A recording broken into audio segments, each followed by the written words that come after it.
All right, we are week 12 of What Did Prince Do This Week in 1985. All right, Michael Dean and C. Lee, how you doing this week? I'm vertical. Doing good. We missed you. I missed you guys. Thank you so much for holding it down for me while I was out in LA. I'm so happy to be back. How was the conference? It was really good. They did an amazing Quincy Jones orchestra performance with the students, accompanied by session players from Quincy Jones. And Lettucey joined on vocals for a song, as well as this singer named Stevie Mackey. So it was really amazing. And they're supposed to put it online. So when they put it online, I'll let everybody know. Cool. And then they also had a round table with some of the editors from Vibe magazine, because for those who don't know, Quincy Jones founded Vibe magazine. So they had like Joan Morgan and Scott Polson Bryant, who wrote the Vibe cover story on Prince. So yeah, it was really great. I'm a big Scott Polson Bryant fan. He was a great. I used to love to watch him. He was on a show on VH1 called Four on the Floor. It was him and the sister Edna Grunderson. Yes. Yeah, so Edna Grunderson, Scott Polson Bryant, and there were two, and it was basically every week they would just do orally what they were doing for their magazine. So they would review albums, reviews. It was, if anybody, I never thought about it. See, yeah, Tanja remember that show. Cool. So if you search YouTube, somebody search YouTube when y'all get a chance to see if it still comes on. It's called Four on the Floor. But I used to love watching it because it was some of my favorite music critics talking music. All right. So, love this song, by the way. Yes, Michael Dean is in the spirit.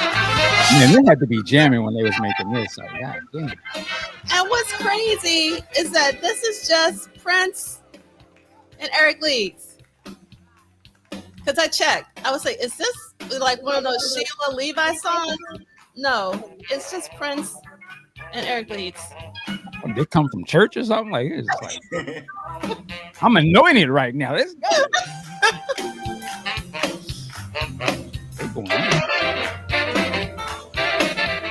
I could just see them going down the aisle of the church. Sister Mary and them cutting up. Indeed. TP is asking, was Nile Rodgers on Four the Floor? If he was, he would have been a guest. Because it was, because I think every now and then, you know what? Because Quincy Jones was once a guest on there. Okay. And they got into a debate about what's the young lady? Nick Cannon's ex-wife. I knew I should be saying Nick Cannon's ex-wife. Mariah Carey. So remember Mariah Carey? I know, right? I know that's messed up. That I'd reduced her. I just couldn't think of Mariah Carey's name. Remember she had the song that sampled for the Tom Tom Club. What was the song she had? And Quincy Jones, basically, they really got into a debate. That's why I remember Quincy Jones. He said that, and he wasn't dissing sampling, but it was a debate about would that song would have been better if they had musicians playing it rather than just having the sample. So that's why I remember Quincy being on there. So if Nile was on there, he was probably a guest because that's the kind of time they would have guests on there. Okay. I don't remember that show. So. 1995. Okay. There you go.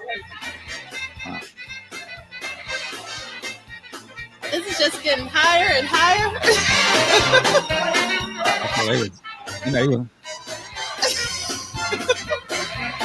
And see, Brother Dean got the church. I got the jitterbug. You know that scene from Malcolm X with Spike Lee? Yes, I can see that. With the hat. Oh man, I needed to hear this. A little bit of courting time. You have to feel it. You know they would have killed that live too. Oh my God, they so would have killed it.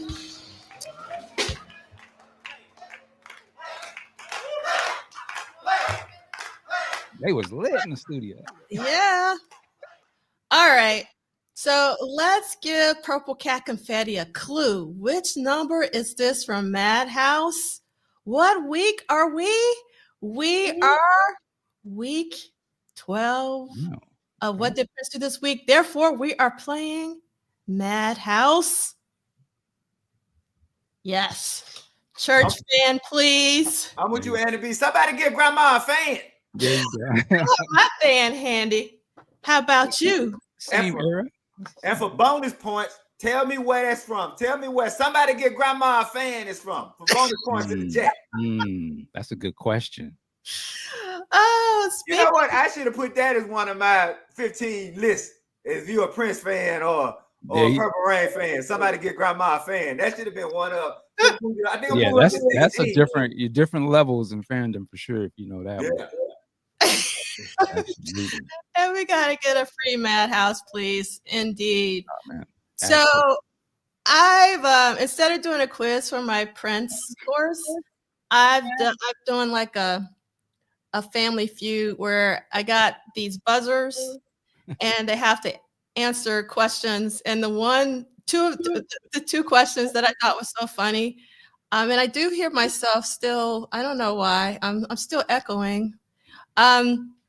Is who is Prince's father?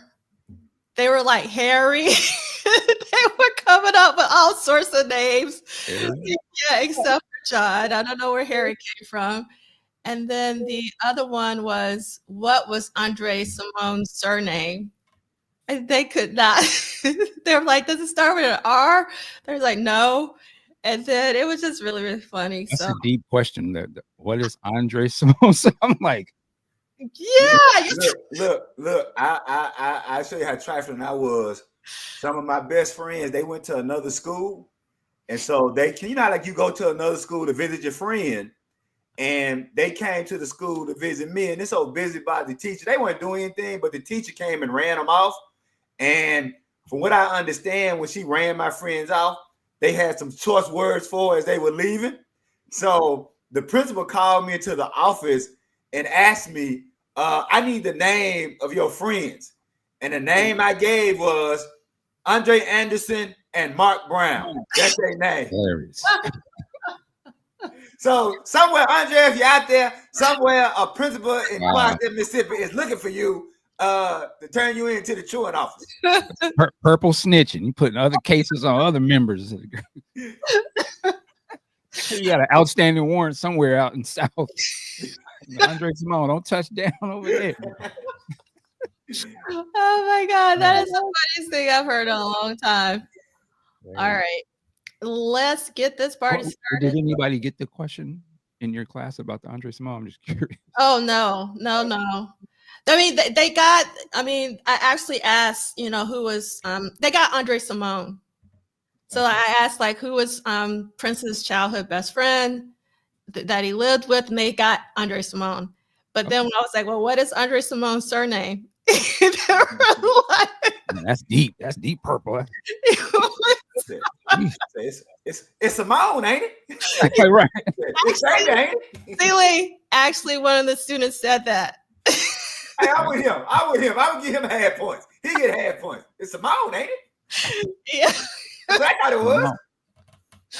Yeah. Or you could have. I would have. See, now somebody could have said, "Is that what Michael Jackson was saying?" And he went, "Come on," was he saying? Come on. It was an inside thing. I can see some YouTube video play. It's just probably they were always at war with each other. Mike was always taunting Prince. He would say his best friend's kids. Come on. Oh my God.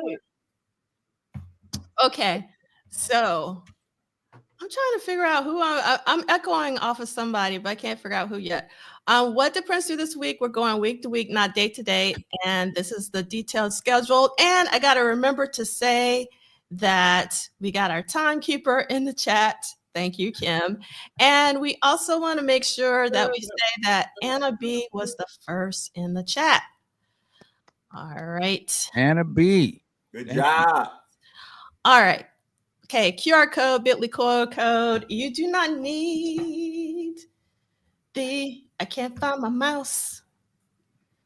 The paperback version, but that's the one that has the most pages. It's the most updated. But if you're an OG, if you have the Old Testament, you're okay. It's So, heavy. yeah, let me see. Trying to be cute when I knock myself out live on the Wasn't that, didn't the bass player for Nirvana do that? Like, really? Yeah, like they was, and I think it was an MTV gig or something. He threw his bass up and it hit him smack in the head. And what's cool is, so he was like literally he had a concussion. So he crawls off. The problem is that Kurt didn't see what happened. So when he sees the dude crawling out, he's mad. So he kicks him in the behind because Kurt didn't know what happened. So if any of y'all in the chat remember that when the Nirvana bass player hit himself in the head in the bass and then had to crawl off the stage and Kurt kicked him in the butt, right? So I'm like, damn, Kurt, that's cold, man. Oh my God. Man. Okay. All right. Let me see. I'm gonna mute you, Celie, to see if it's you. I think it might be you for some reason this week. Sometimes we don't get along. Our mics, it's not us. Let's see, but maybe it's not you. Maybe it's Michael. Still hear it? Yeah. So I don't hear it at all. Let me see. Okay. Yep. I'm gonna keep talking. I think it might be you, Michael. Did you change your settings on StreamYard? Like, do you have your echo on? Let me check actually. I don't know. And then maybe reduce the mic background noise. But if you do that, you need to, if you play any music. Yeah. You got it? Background has been on. Yeah. Okay. All right. Yeah, man. Okay. I don't know what's going on. It's a ghost in the machine. Okay. I'm going to mute you, Michael, and I'm going to see if it's you or if it's Celie. All right. Okay.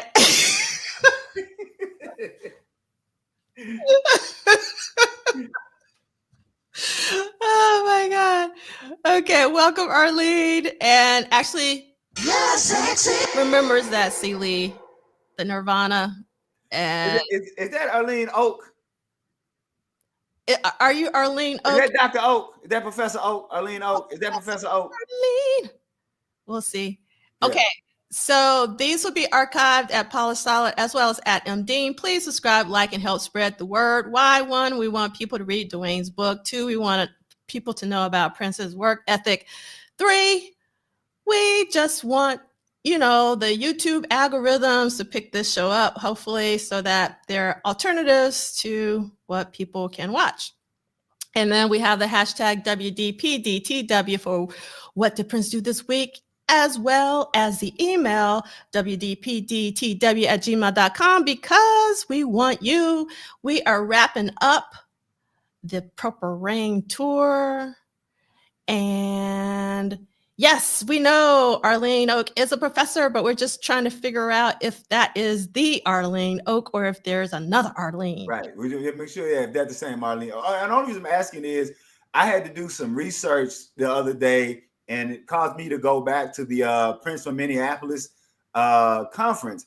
And I realized that on my panel was Zach Hoskins and Arlene Oak. So we were actually on the one of the place panels at the Prince from Minneapolis. So it's just funny, like when you go back and know about when you meet people. So that had to be the first time I met Dr. Oak and brother Zach Hoskins. So anyway, that's Professor Oak, if that's you, top of the morning to you. And I was just remembering first time I met you back in 2018 at the Prince from Minneapolis conference. That's it. I'll shut up. You know what's crazy is my whole panel isn't even listed. It's like we didn't even do. It was the music panel. It's when I talked about Claire Fisher and Eric Leeds, and it was a really good panel with a lot of other folks. So it's just unlisted. Okay. All right. Oops. I keep doing that because I'm a little StreamYard rusty. So next week, we are going to be talking about one more Uniondale show because we're going to be talking about the Uniondale, New York shows. And then we also have the Hartford, Connecticut show, as well as, is it Worcester, Massachusetts. I can't even say any of these words, as well as the Marriott Inn at Worcester. I might be Southernizing that. I don't know if that's right or not. And I'm proud to be a Southerner because anytime I say something like that, some people get offended. And I am a very proud person from Alabama. I'm not making fun of people from the South because I am, before I'm Black and before I'm female, I am a proud Southerner. So I just want everyone to know. Thank you so much, Kim. That's the reason why we have Worcester. Yes, thank you. Worcester. Yes. Okay, so this is Arlene Oak. So it says yes. And yes, welcome, Arlene. And we have Ricky. Say Rickster. You're on mute. With your Outcast on, representing the South. Oh, yeah. Okay. Yeah, South got something to say. That's right. South got something to say, man. What's up, everybody? What's up, sorry I missed last week, fellas. You know, man, y'all did a great job. I meant to come in and try to cut up with y'all, but, you know, got kind of held up. You know, cut up while, you know, when the teacher was out. You know, I want to give Michael Dean, you know, a hard time being a substitute. So, you know. That's the best part of having a substitute. It's giving them a hard time. You know what I'm saying? I won't do. Hope everybody's doing all right. Yeah. Chad Martin says Ricky's docked. somebody give him the brown mark. Yeah. Oh man. All right. You on mute, Brother Dean. You on mute. You on mute, Brother Dean. we just go read Mike lips. That would be funny. I don't know if we could do that. Mike said. Right. Okay, here we go. And we have, I can't find my mouse, anything. The estate of Prince Rogers Nelson, which you can't see, is, and I don't think I said everything. Oh, and also the Syracuse show, which is next week, next Saturday, March 30th in 1985. Hello, Syracuse and the world. My name is Prince, and I've come to play with you. Yes, awesome. So we have a guest, and our guest has arrived. So guest, just hold on a second. Give me like 5 more minutes. I love this.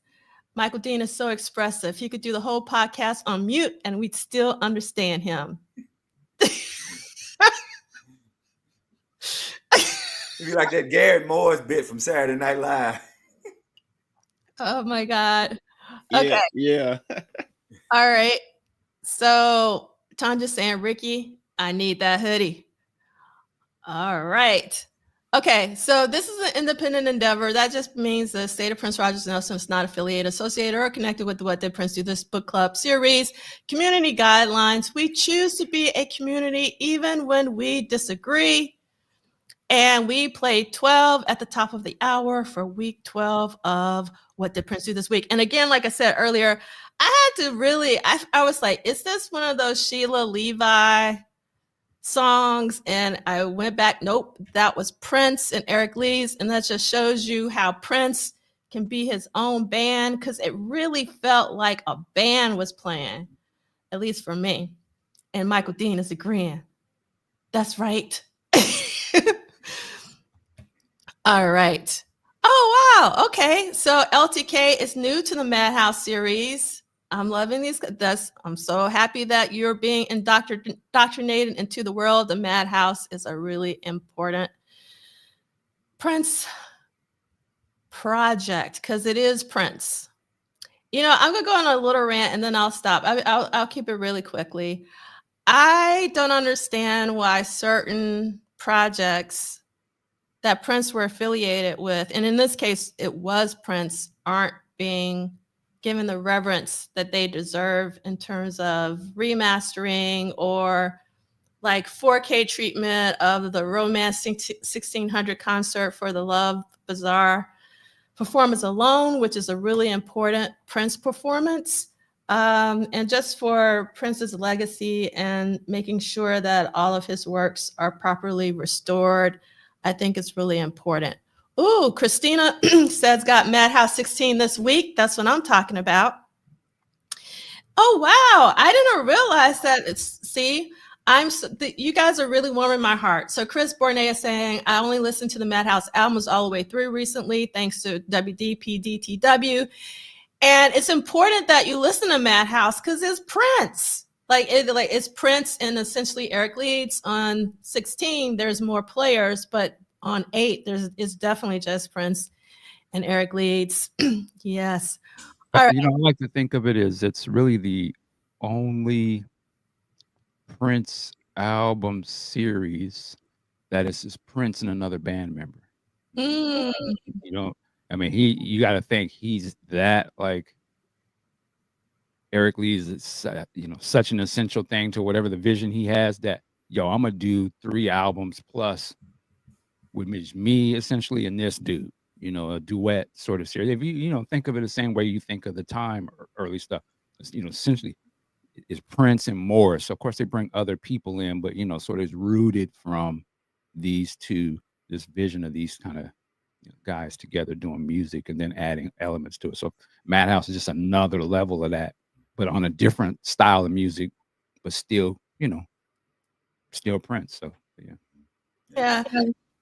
And then EA, it's for me, it's all of them. I mean, I think that kind of goes without saying for me, at least, it's all of them. So the 77 instrumentals, you know, we already got like the stuff with Minneapolis Genius because that was released on Record Store Day last year. So yeah. All right. Okay, let's continue so we can bring our guest on. This is the 115th episode of What Did Prince Do This Week? Again, week 12. This week, Prince did 6 live shows. All of them in New York, 5 of them at Uniondale, New York, and then 1 in New York at Lehman College, which we'll talk about. But I think, before we bring on our guest, this is a flyer from Studio 54, which I didn't even know was still rocking in 85. And this is an unofficial Prince of the Revolution Purple Rain Tour party at Studio 54. And you'll see an official party towards the end the following week. So this was like the week before on March 13th. So I found that very, very interesting. Okay, we're bringing on our guest. Our guest is What Did Prince Do This Week? Regular viewer, Dorothy Edwards. And Dorothy has requested that her video is not on. So I don't want you guys to, in the chat, go, Dorothy's video is not on. Dorothy's video is not on because she's choosing not to turn on her video. So Dorothy said, look, I might have some warrants from 75, and I ain't, you know, I'm really trying to get them warrants from 75 to catch up with me. Oh, shoot. Dorothy was a waitress. Yes, that's right. And on the podcast, she worked the night shift. She worked the morning shift. She worked the morning shift. And Dorothy has shared some photos with us, so I'm going to share those as well. So let's welcome to the stage Dorothy Edwards. Welcome, hey. Dorothy. Hey, hi, thank you. Hi, D'Angela. Hi, Celie. Hi, Michael. Hi, Ricky. Hi, Purple family. Hi. Hey, Dorothy. Hey, Sister Edwards, how you doing? Yeah, thank you. Great. I'll share a story regarding that song and stuff like that and the Black album. I'll share it later with you. Awesome. And I have lots to share, but not too much Purple experiences per se, but I do have some, but I'll get it. There's like a lot to share, but I'll try to keep it timely. Try not to push it too far. Awesome. So let's start off with these photos that you shared with me. This is from your yearbook, and you actually went to Uniondale High School. Can you talk a little bit about that? Yeah, great. Yeah, great to share that. Yes. So obviously, my school definitely celebrated Prince. Love Prince. And I even in like retrospect of like thinking about like that time of the concert, I can't recall particularly about people like coming from that concert time, like a trove of people wearing the shirt or coming from the concert, but I know there were people that did wear it. You know, there were some people that don't just, you know, there was some people that dress up and don't wear things like that. But yeah, Uniondale High School, definitely. That a couple of things I wanted to share as well is that there's some notable people that you might be familiar with, like Cheryl Lee Ralph and Busta Rhymes, that went to my school as well. And there's one a little older than me too. His name is John Machida. And he was someone, if you remember back in talking to my 80s people, there was a commercial that he did and he talked really fast. I would recommend to like look it up later on. It was a FedEx commercial, and he talked super fast. It was like super funny, and he was also on that show That's Incredible. So was he kind of like the disclaimer type dude? No, not a disclaimer, but he just talked like super fast. I kind of remember this guy you're talking about. Yeah, John Moschida, Moschita. Yeah, but yeah, so yeah, and also too, the high school, I lived in Hempstead, which I was like near the borderline of Hempstead and Uniondale, and so that was like about like 25-minute walk, and I did walk to school, but it was also like maybe like a 15-minute walk to the Coliseum, but like a 5-minute drive, and then like from the Coliseum, it was like down the block from Hofstra, which is like the home of the New York Jets at the time. And the Coliseum was also the home of the Islanders at the time, which 2 years prior, they had a 4-year winning streak of winning the Stanley Cup. So that's a little texture of the area. They had a stranglehold on the Stanley Cup. Yeah, I remember that squad. Yeah, I went to a couple of games. Maybe not at that time, but somewhere around that time, but later on. But yeah, it was cool. It was cool. So let me quick question. That team with the Jets, was that also the Sack Exchange with Mark Gastineau and I can't remember the other guy, or was that later? No, yeah, Mark Gastineau, yeah. Okay. Yeah. So Dorothy, what are we looking at here? So this is from your yearbook, right? Yes. Yeah, it was a compilation that I guess the committee did. And so I guess it was homage to that time. Yeah, I really love this because it's really like a time capsule. Yeah. Those Cabbage Patch dolls. I don't know if the younger generation knows. That was one of the first, remember a product or something that people were going crazy for. I remember seeing a video of Cabbage Patch doll. I don't know if they mean anything today, but that's hilarious. That's the 80s. Yeah, even celebrities had Cabbage Patches. My school, I think at the time there was like a large percentage of Blacks, so like I was, by that time, especially like in my teen times, that's there was a mix, but there was definitely a large population of Blacks. So yeah. So what I'm seeing in this picture, I see the Return of the Jedi. I see Cyndi Lauper's Girls Just Want to Have Fun. What was the name of that album? That wasn't the name of that album. Was it the Cyndi Lauper album? Yeah, I think it was. Wait a minute. Wait, where hold you on. see Return of the Jedi at? It's like in the middle before the New York, on top of the New York shirt, next to the Purple Rain album.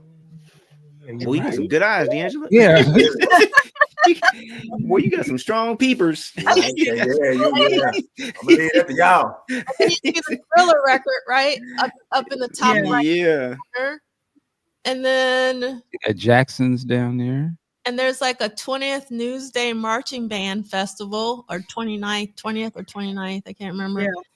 Yeah. And it seems like there's a U.S. News and World Report behind the 20th. Well, it was our local, well, sort of local. It was the Long Island newspaper, which was in color.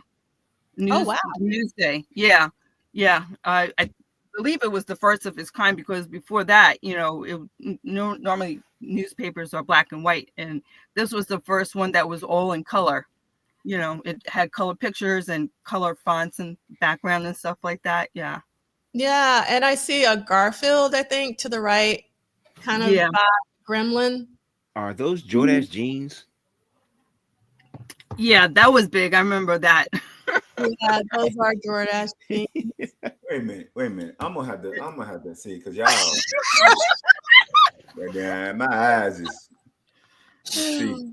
Y'all having all the fun. Let me break out mine. Is it Pet Cemetery? I think I see that on the corner there.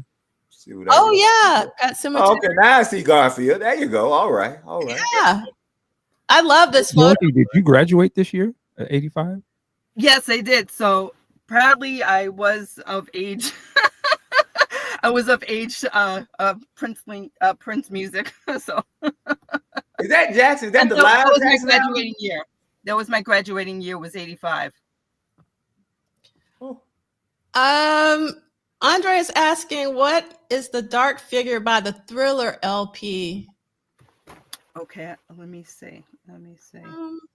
Oh yeah, that is.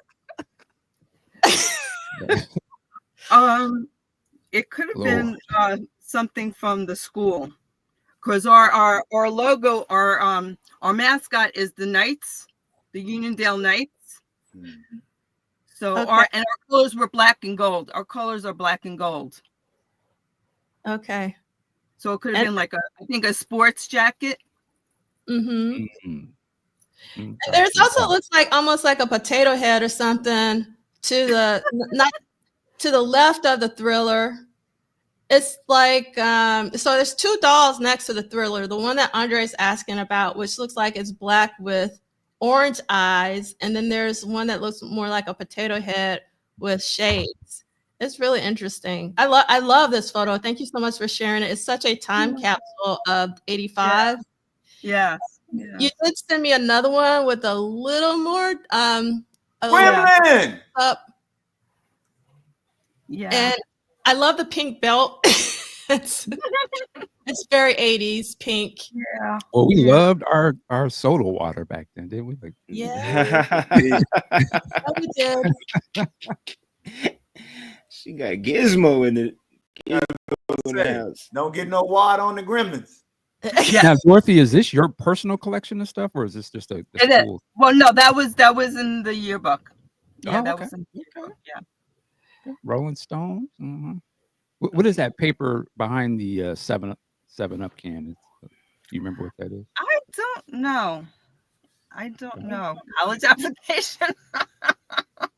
Hilarious. I love that there are buttons on the shirt though, because buttons were. Yep. Yeah. Is that your favorite comb or something right there? Your brush? Mm-hmm. Yeah. That was the type of comb that the white girls would use. Hilarious. Yeah. Okay. I feel you. I think I had one of those back then. Yeah.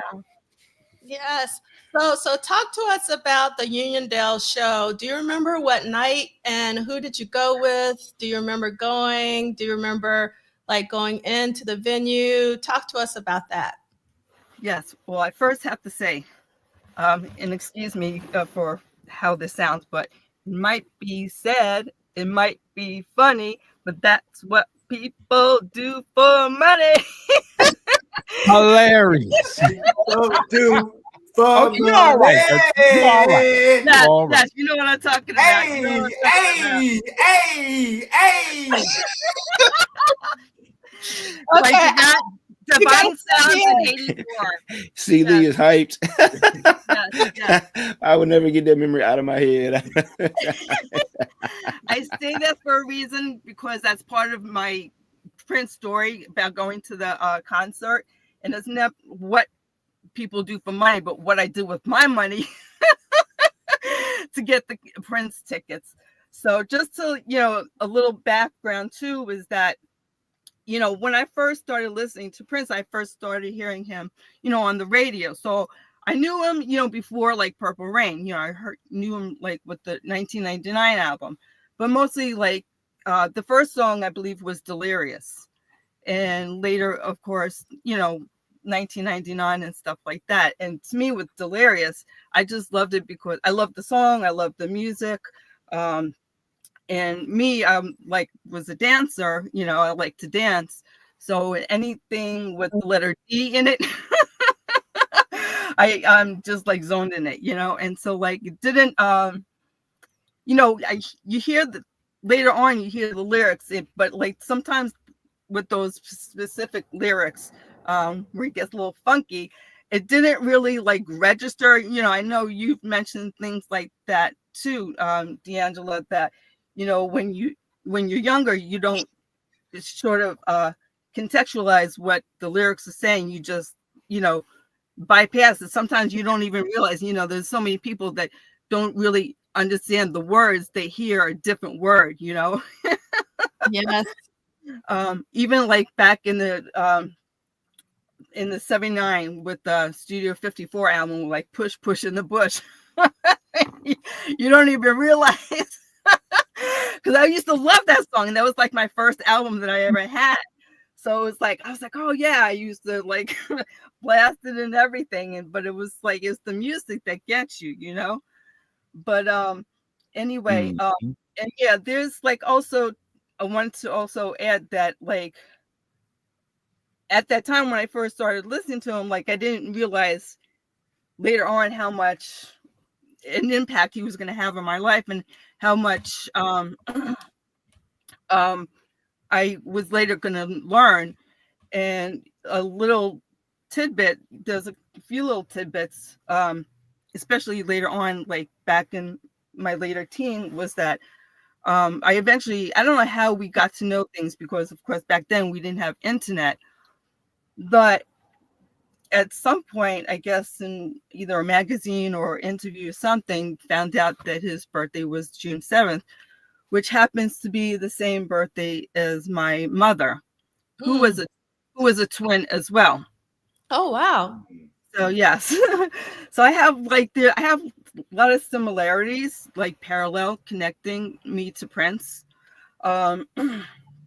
Later on, which I'll talk to you about the concert, but later on, what came to be my mother-in-law. So my mother-in-law's last name is Nelson. Wow. And I got deeper into Prince because of my boyfriend at the time that I went to the concert with, my man. So that was my connection with that. And also, she is a Jehovah's Witness, was then and is still now a Jehovah's Witness as well. So I have these little parallel connections, even if he wasn't famous, it would be something that connects me a little bit to him. So anyway, yeah, so at the time with the concert, so what happened was, well,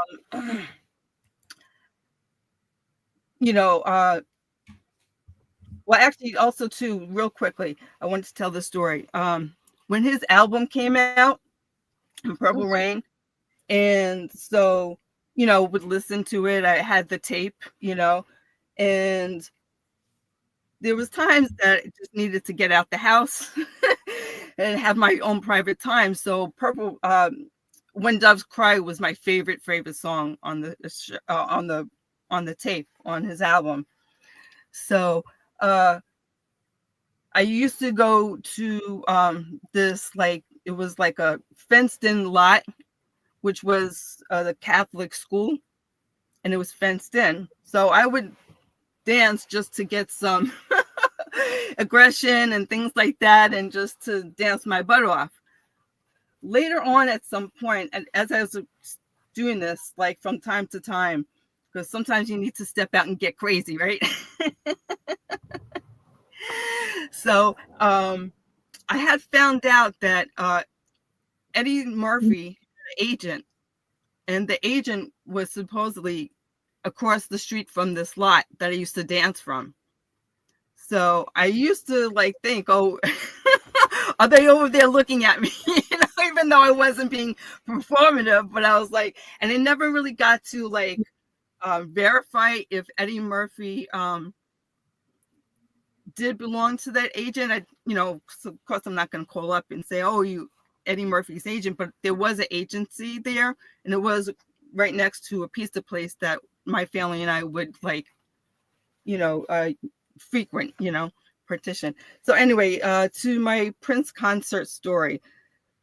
So let me take a little sip quick. What you sipping on, Dorothy? Some purple juice. Oh man, I ain't mad at you. Oh, it's gonna be a good story then. Nah, I ain't mad at you. Would you say, Dorothy? Sometimes you gotta get what? Dirty, crazy. Crazy. You gotta step outside the house and get crazy. Because you can't stay in the house to get crazy. Then you go crazier.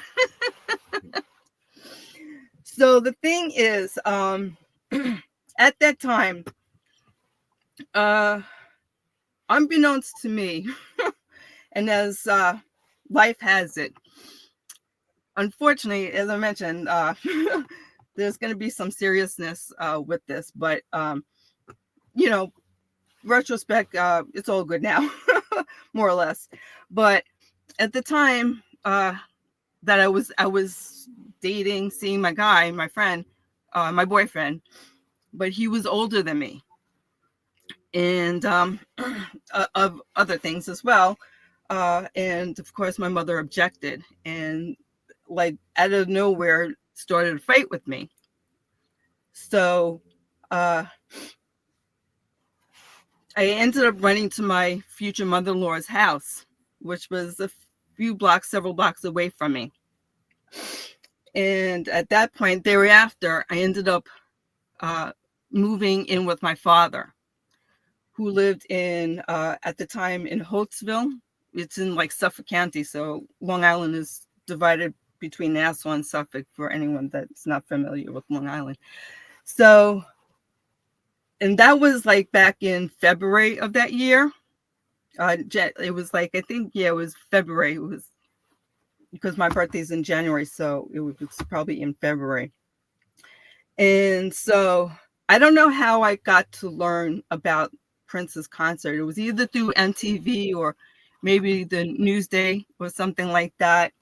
But it wasn't until I was living with my father that I learned about it. And he would also, I would still end up going to my school because I was, graduating in June. It didn't make sense for me to transfer out, like that. So he would drop me off in the morning and I would find my way, take 2 buses to get to him back home. So anyway, well, I wasn't working at the time, but I knew I had to get to this concert. And my boyfriend at the time too, I can't recall why or what, but I guess he wasn't working. So it was on me to get the tickets. I, don't know. Oh, hey, Rick, that's cool. So anyway, yeah, so I had really no other money. In past times I had worked, but at this time I wasn't. So, so I resourced to, the only resource that I had was a gift that my uncle gave me, which was a savings bond. Wow. It's no longer in existence these days, but it's similar to what CD is, And it was only worth those were a big deal back then. I remember my grandfather and them guys. We got the savings bond now. You save this. Tell your mama, don't let them touch it. Yeah, between you, me, and my simple family, because nobody else knows. It was worth $50, so I cashed in my $50 to get this ticket, and I think I purchased it online. I must have purchased it online. So, and yeah, 17 younger generation, think of it as like a low value crypto or NFT or something. Somebody gave her NFT cash. Yeah. Yeah. So the day of the concert, well, I'm all the way in Suffolk, having to go to Nassau to get this and also coordinate with my guy. And so I don't know. I can't recall exactly if I left a note, but I was determined to go and nobody was going to stop me. I was just so like, I don't know if I was that cold and brazen to not leave a note or if I was just like, I'm leaving and I don't care. And just like off into my own purple world, you know? So I started walking and I first started to hitchhike, but then I was like, you know what? I don't think that's a good idea. So I love the dedication, man. You cashing in. Yeah. Savings loans, you ready to hit the street walking. and you got a man. That's why. Yeah. So I did meet up with him and we waited online. And so, you know, I remember like going to, like I was on the right side, like the eastern side and stuff like that, because it's round, the Coliseum is round. So also to note, the Marriott Hotel was right next door. Like you could literally walk there from the Coliseum as well. So that was another thing at the time, you know, I piqued my interest to know like he had to be there. He couldn't be in, you know, any other hotel in the area or like in Westbury, which is not too far either. So I knew, but it was always curious, like, where is he? Is he on the first floor? Is it top floor? Or, you know, it was always like, where is he, you know?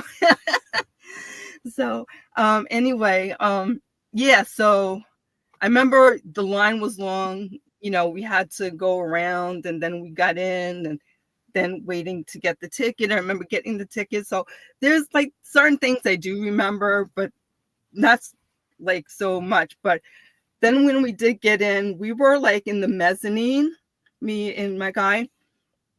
And so I think that's also a factor of like how you remember things, because I've also been to like, you know, baseball games as well. So, and which is a different experience because I couldn't believe when I went to my first baseball game, it was like, how could you even pay attention unless you're a hard like baseball thing? You can't really pay attention, right?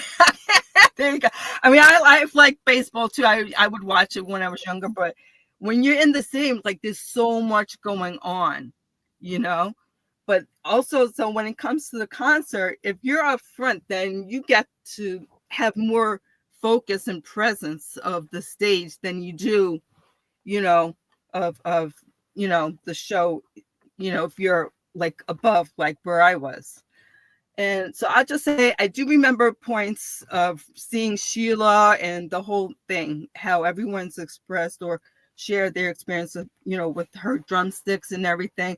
I will say, well, first to, I just also want to, in previous conversations, I know that there was talk of how some people are younger when they were first introduced to Prince and listening to Prince and stuff like that.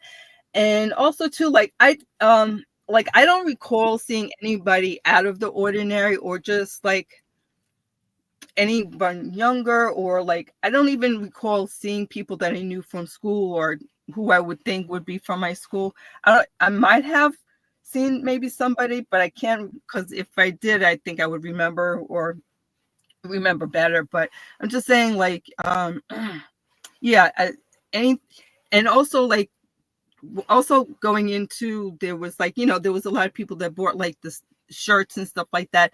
Of course I didn't have money, so I couldn't buy it, but I know there was a lot of people in like the concert shirts and stuff like that. So, but I'll share a later experience about going to another Prince event, so I'll talk about that afterwards. So yeah, so I just say that there wasn't anyone sitting. Everybody was just on their feet the whole time. I think, and we were just like, between me and my guy, we were like just blown away by the whole show. And Sheila, and then when Prince got into the purple top, we all just lost our minds. Yes. We all just lost our minds. We were just like on cloud nine, and we were just dancing and just loving every minute of it. So for me, it was worth hitchhiking all the way from Suffolk to Nassau. Indeed. So, am I hearing you correctly in terms of the crowd? It sounds like it was. It seemed to be like all of your age. Would that be accurate in terms of the crowd that you saw? I think it was. I mean, I'm sure there were older people. I'm sure there was, but I can't recall exactly, specifically anything that stood out, or anyone like in like Prince attire, like from head to toe, or dressing like Prince and stuff like that. I don't recall anyone standing out, but I remember people wearing the shirts or buying the shirts and things like that, And what was the racial makeup? Do you remember of the crowd? I mean, like, I think too, like when, I guess sometimes you see what you want to see, and whatever is in your, like, how you say, like, focus in your, like, whatever focus, from side to side, so like I saw more people like me, but I'm not saying that there weren't other people of other colors and stuff like that. But that's all I remember, Mm-hmm. And is like, so do you remember leaving the concert or going to yeah.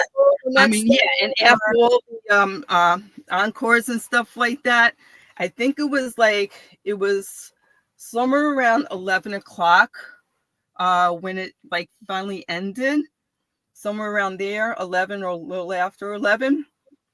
So, oh God, here comes the moment of dum dum dum. What do I do now? Where do I go? That wasn't a question, but it was like, okay, it would have been great. It would have been so, had I wished I known prior to this incident with my mom, I don't know if I would have, I mean, like, had I known prior to this, like at the time of our fight, that I would have tried to tone it down, but the fight was actually intense. So I don't know if I would have tried to avert it so I could have stayed, because it would have been so much easier and better, for me to travel to the Coliseum from home, because I could have easily walked there, met him and walked there.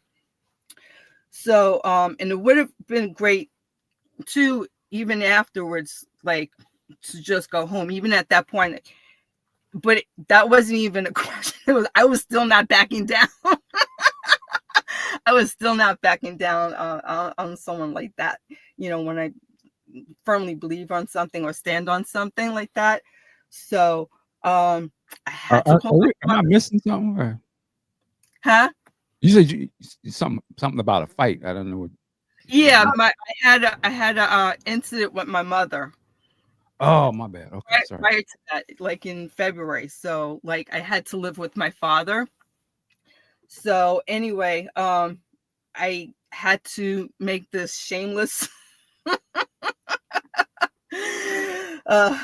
humble call to my father. And so he came to get both me and my guy and dropped him off, and then drove all the way home. And I don't recall so much about it either, but I know there was some quietness and there was some fright, but I made it home safely. But before that, while I was waiting for my father, at some point, I guess my boyfriend, he stepped away from me and stuff like that, and I was like along the glass of the Coliseum, like of the lobby and stuff like that. And this guy who was this guy was either my age or either a year younger or a year older and stuff like that, and he was trying to entice me to come back in after security had, told everybody to leave. I think we stayed as long as we could, but didn't want to like push it, So this guy was trying to entice me, and he was like trying to seem like he was flirting with me and trying to get with me. And he's like, "Oh, I'll take you to see Prince." So, thank you, Chris Renee. So, so I was like, like I could see it, and I was like, it's tempting to go back in, and the one thing that, was like in my head at the time was like, is Prince still there? Because this was like maybe now like a half hour, maybe by 11:30 or something, that this guy was like, I was encountering this guy. So I'm thinking, I always wondered, how long does like a band stay? Like how long would like Prince and the Revolution would have stayed behind, or like was behind after the show was over? I mean, most things that I have read, that Prince left immediately, like actually from the stage, he would literally get in the car to leave. That's what I've read and what I've seen on other tours. So I don't know, but it could be like, there's always an exception to everything. Sure. You just know. Sure. So, so I mean, then what was it later on by June by June, I guess before graduation, I had moved back home and stuff like that. So things were okay, but several months later, I got to finally move out. So I had my freedom. Yay. I'm very glad to hear that. So just because, of the time constraint, because we have like a lot more to cover in terms of reading from the book, is there anything else you'd like to share? Yeah, so I wanted to share something previously, Michael Dean had shared about his One Night Alone tour.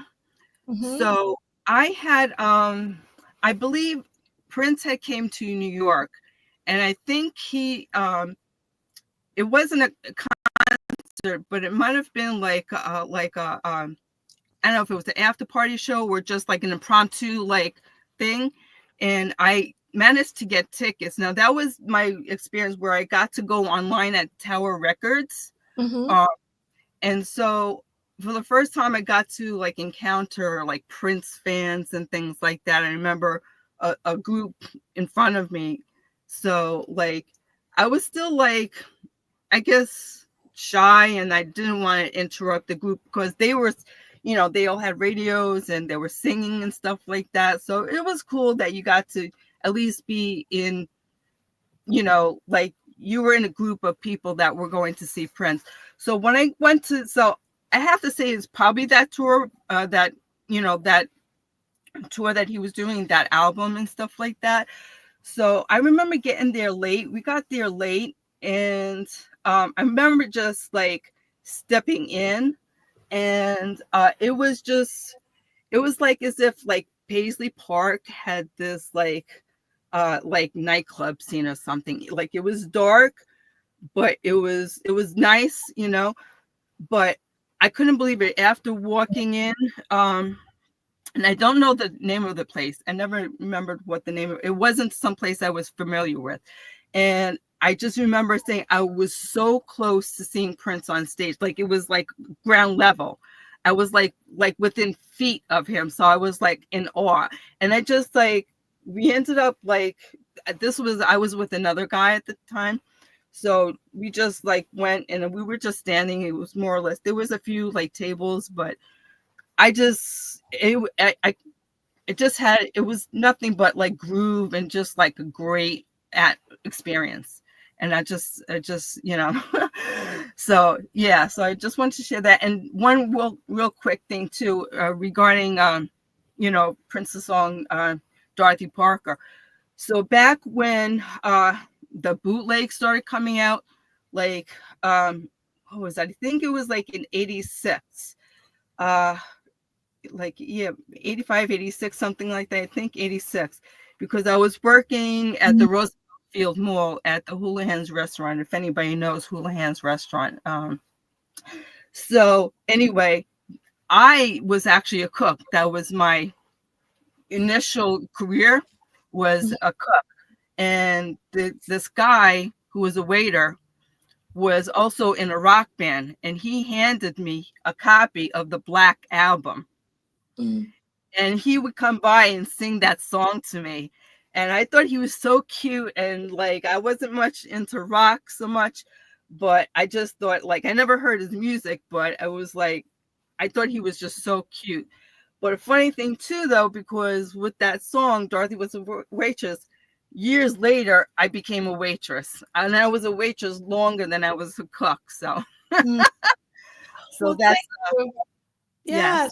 Thank you. story. Yeah, let me get a fruit cocktail, Dorothy, before you go. Let me get a. Dorothy, thank you so much for taking time out and also for sharing your story with us. We really do appreciate it. Yes, thank you, Dorothy. Thank you, Sister Edwards. Yeah, it's all right. And so I'm going to remove you from the stage just so you know. And then again, thank you so much. Again, I love that you sent. Purple love to everyone. Thank you. Thank you too, Dorothy. Thank you for Sister Thank you, Dorothy. Thank you. Thank you, Dorothy. Thanks.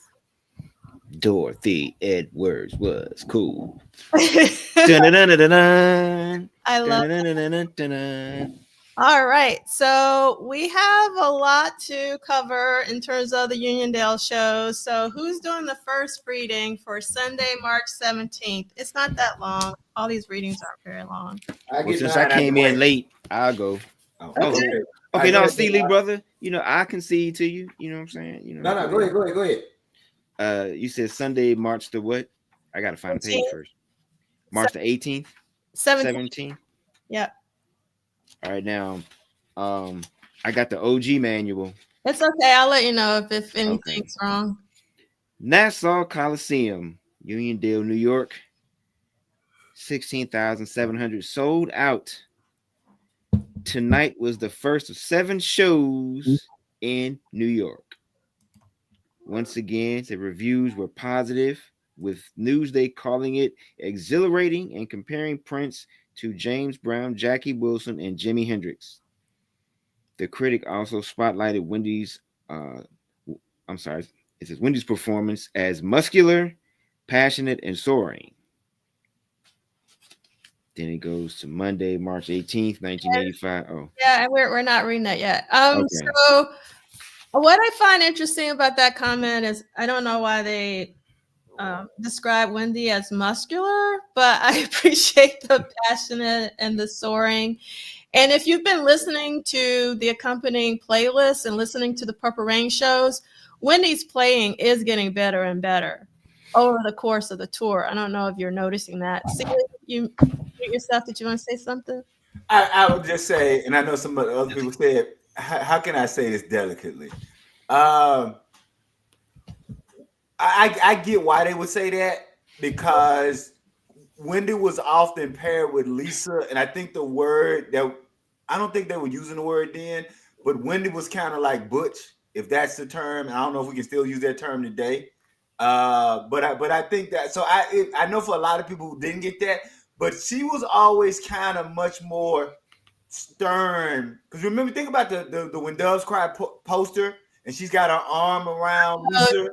Well, I thought you were going to talk about the one arm in and the one arm out in terms of. And also, the one arm in and the one arm out, and then she's got her arm kind of around Lisa's waist. And I remember a reviewer writing saying that poster makes it seem like they're more than just friends. So I always thought it was a contrast, right? So I get why that he would say muscular, just simply because that was that early on what we got of Lisa and Wendy. And I'll end with, I remember Lisa talking about during that time, she would be out in public and she would be alone. But even though she would be alone, people would yell, "There go Lisa and Wendy! There go Lisa and Wendy!" And Lisa said, "I would count 1." That was just 1. But they were such a thing together that I kind of get why he said that. Because it's probably the only thing he could think of. I'll shut up. I mean, I need to read the actual article, and because the way that Duane paraphrased this, it says that Wendy's performance, not even Wendy, her person, the performance was muscular. And I just, find that very strange to describe a guitar. Okay, here we go, Kim. Kim is like, they use muscular as in like a dude versus a delicate style of playing. That makes sense, Kim. Yeah. I think overall, I think the band probably was, just as a unit, they got better. I know with each show because they were performing it and they were more familiar with it. So I'm pretty sure by like, they were, like I said before, like hotter than fish grease, in terms of like executing, this show. So yeah, but I think but Wendy is different in that this is her first time being on tour. Mm-hmm. And that's true. Okay. If you listen to the rehearsals, like her guitar playing definitely improved from the rehearsals into the live shows. And she is a phenomenal guitarist and bassist for that matter, especially if you've listened to the Wendy and Lisa. So, yep. And I also wonder how much was that her bringing kind of in other people's mind, bringing like a punk thing. I'm trying to think of what was Joan Jett's first band before she went solo. Oh, not the Black Hearts. No. It was a girl group. It was all girl band. Yes, I forgot. And so whenever I would see Wendy playing, I can see it now. I would think about Joan Jett's first because Lita Ford was in that band too, right? Runaway. Yeah. Runaway. That's it. Runaway. So, yeah. I think that Wendy kind of gave people that kind of Runaways vibe, and to Kim's point, that's that kind of that's a backhanded way of saying she doesn't play like a girl. I guess right. is kind of what that all was. Yeah, I'll say that. For sure. All right, so here's a ticket from the 17th, and I love these tickets. As you'll see, that they all have like different colors, but I think that was just like random, and they're different from a lot of the other tickets that we've seen. Actually, this is the first time I've ever seen this kind of ticket. So I'm digging it. I'm a designer, so please bear with me. Okay. So here's an article. I'm not going to read this whole thing, but I do want you to pay attention to the name of the article, which is Too Much Prince May End His Purple Reign. So look at that. And then let me make sure if I can get to it. And this is, hold on one second. Anthony DeCurtis. Didn't he used to report for MTV sometimes? I feel like, yeah, he's somebody important. Yes, he did. And he also, whose book did he write? Because that name looks oddly familiar. He's also, is he the co-writer of Morris's book as well? No, that's David Ritz. David Ritz, yeah. So, but Anthony DeCurtis was a Rolling Stone writer. I remember him because he was one of the people that we first tried to get a blurb or a review of my book. So that's the other reason I remember Anthony DeCurtis. And I will say this, he actually wrote me back and said he didn't have time, but he actually wrote me a nice little letter. So yeah, that's the guy from MTV and Rolling Stone. Yes. All right. So I want to read just a little bit from the second part of the article. And let me pull it up because that I can't read from afar. So now Prince's success has brought him to the point where people are already wondering. Let's think about this. Already wondering. He just got to the mountaintop and they're already wondering if a backlash has begun to set in against him, much like the one that toppled Michael Jackson during the Victory Tour. In fact, Prince has refused all interviews for years. And until Purple Rain had written, produced, and recorded all the songs on his albums himself, facts which have led some to the conclusion that he is obsessed with control, secretiveness, and power. This impression was hardly dispelled by his recent award show appearances in the company of bodyguards and his refusal to participate in the superstar charity party / recording session that generated the USA for Africa hit, We Are the World. It's really important to understand that Prince got a big hit by not participating on the We're the World, even though he submitted a song. What I don't understand, and I'm going to keep saying this to the end, even with the documentary, he submitted a freaking song to the album, but that wasn't enough. Like he had to be there doing that recording. And Harold Pride is here. Hi, Harold. Let's see what Harold's talking about. Alan Light, Purple Rain author, talks about attending one of the Uniondale 85 shows. Prince also plays a drum solo, not percussion, during Body Heat, during the 317 show.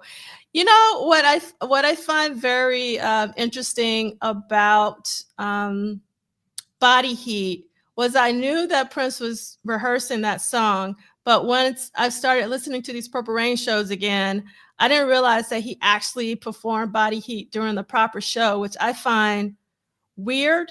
And I'm curious, like, do you guys have any, or Harold, why do you think that Prince was performing Body Heat in the concert proper? All I have in my head is Eric Lee's rolling his eyes. That is all I have in my head. Well, is Eric Lee's and not this damn Body Heat again. I turn it over to. I mean, what did Questlove say in the Mr. Dynamite documentary that Prince was I know the mustache James Brown period. That was, what I'm saying, Prince was a big student of that, and so I mean, in terms of James Brown's catalog, I don't always go to Body Heat. I probably go to Body Heat more just because I know Prince liked it, and I've tried to figure out, like, what is it about this song that he loves so much. I mean,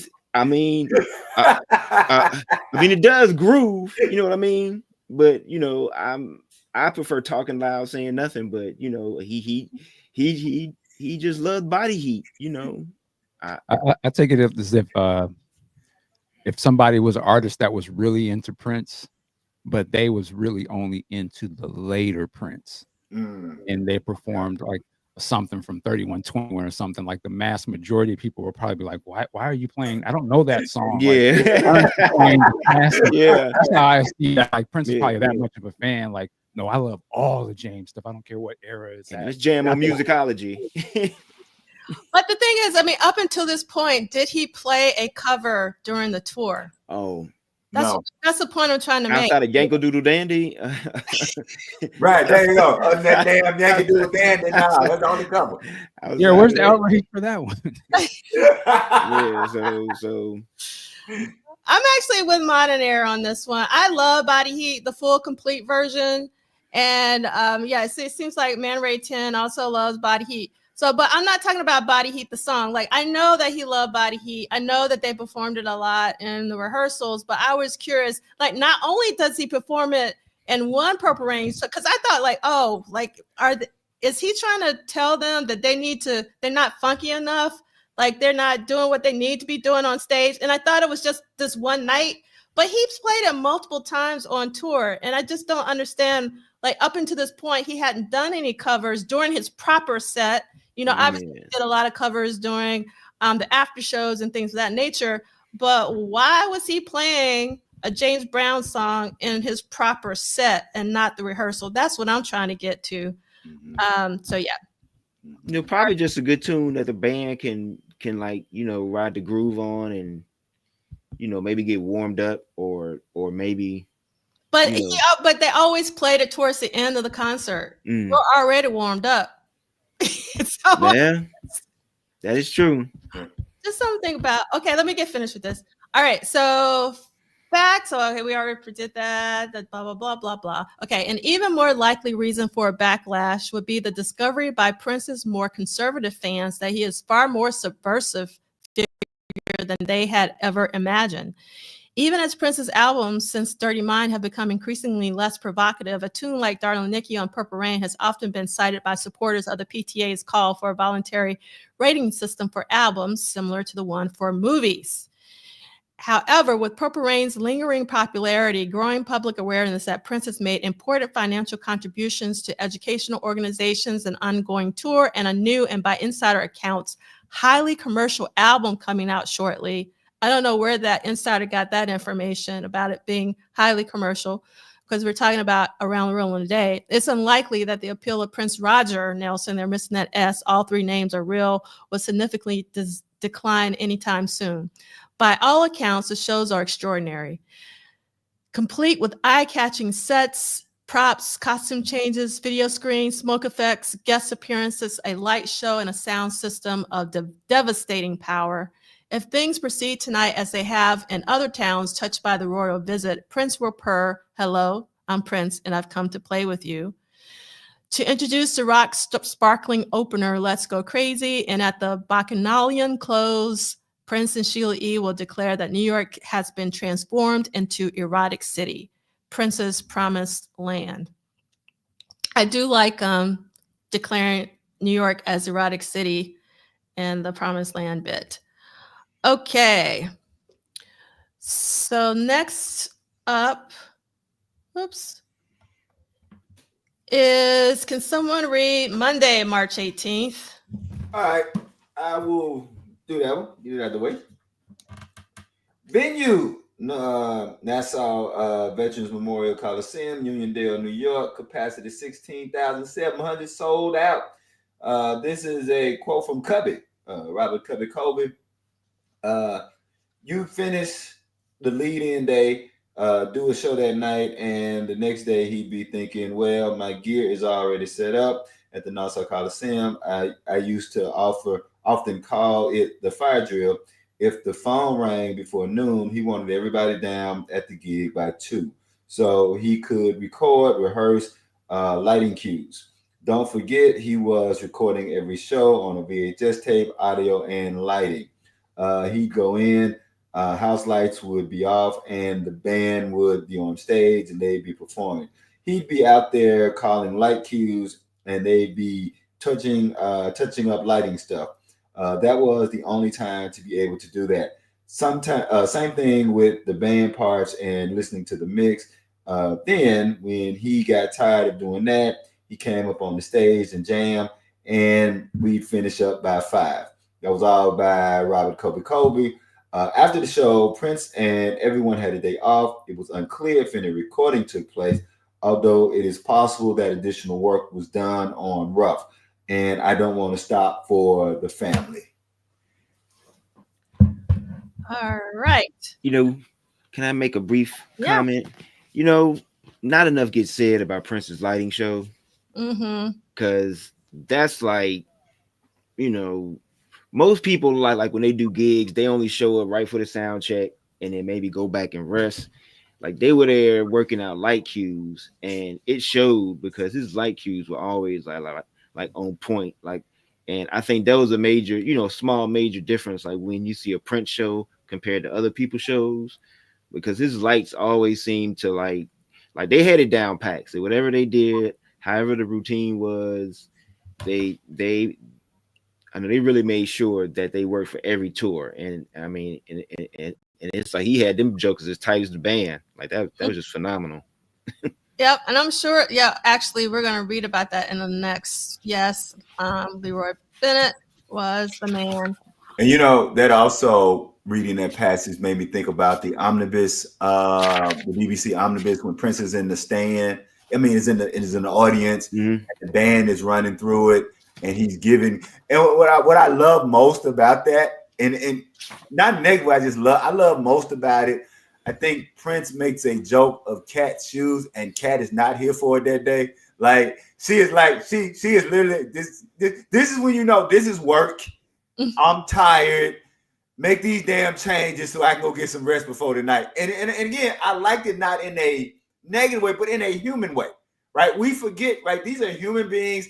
This is a job. This dude want to change the damn show again. He got more damn notes. But it's also, again, speaking to what Prince's mind was, how just all of the stuff that's happening in his mind, and you having to be there, having to deal with all of this stuff that's in this dude's mind. And like you said, brother Wyatt, he doesn't get enough credit for his lighting show, or just his ability to kind of control all of that as the master of the 3-ring circus, right? Yeah. That he is making every decision that you see. Because I think even in that, he has a pencil or something. Mm-hmm. Yeah, right? He got a notepad. He's making notes.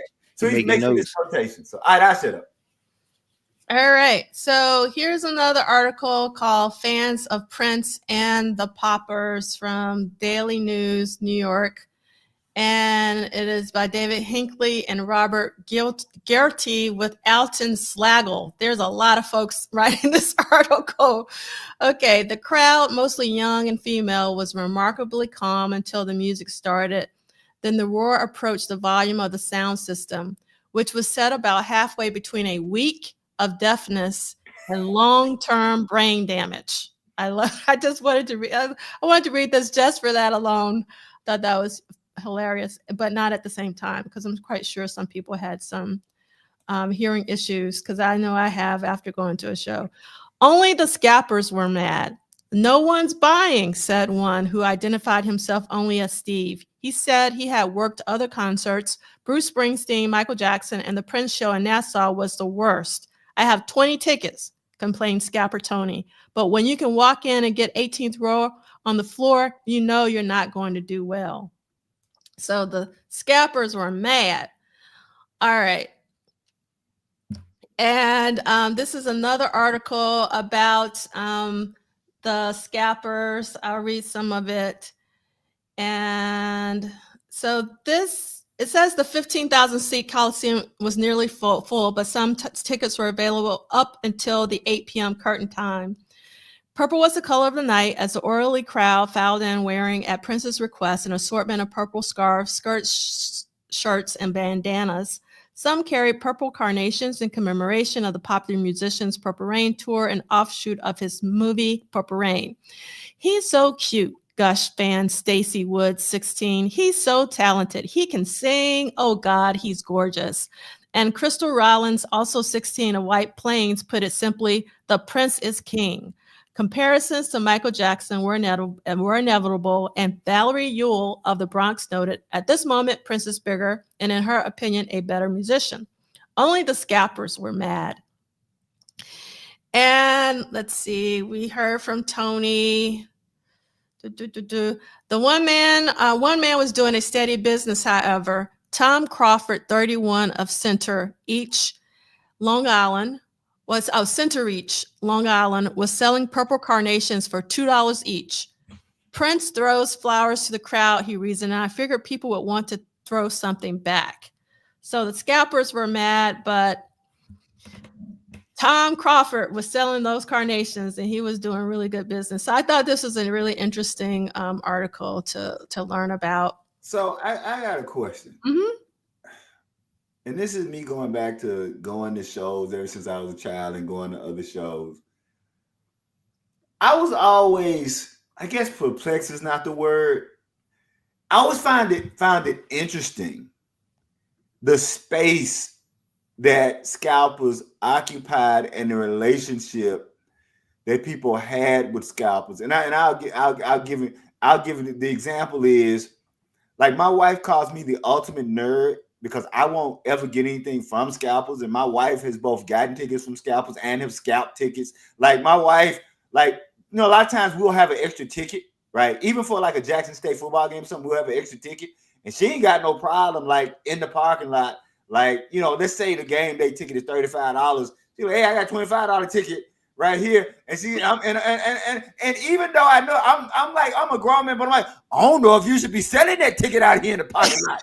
I think so. I think that might be wrong. And she'll like just roll her eyes at me. So I've always thought about, like, because, you know, there were also times when scalpers got arrested. People complained about scalpers. So, but there was always this kind of, yeah, you're right, LTD.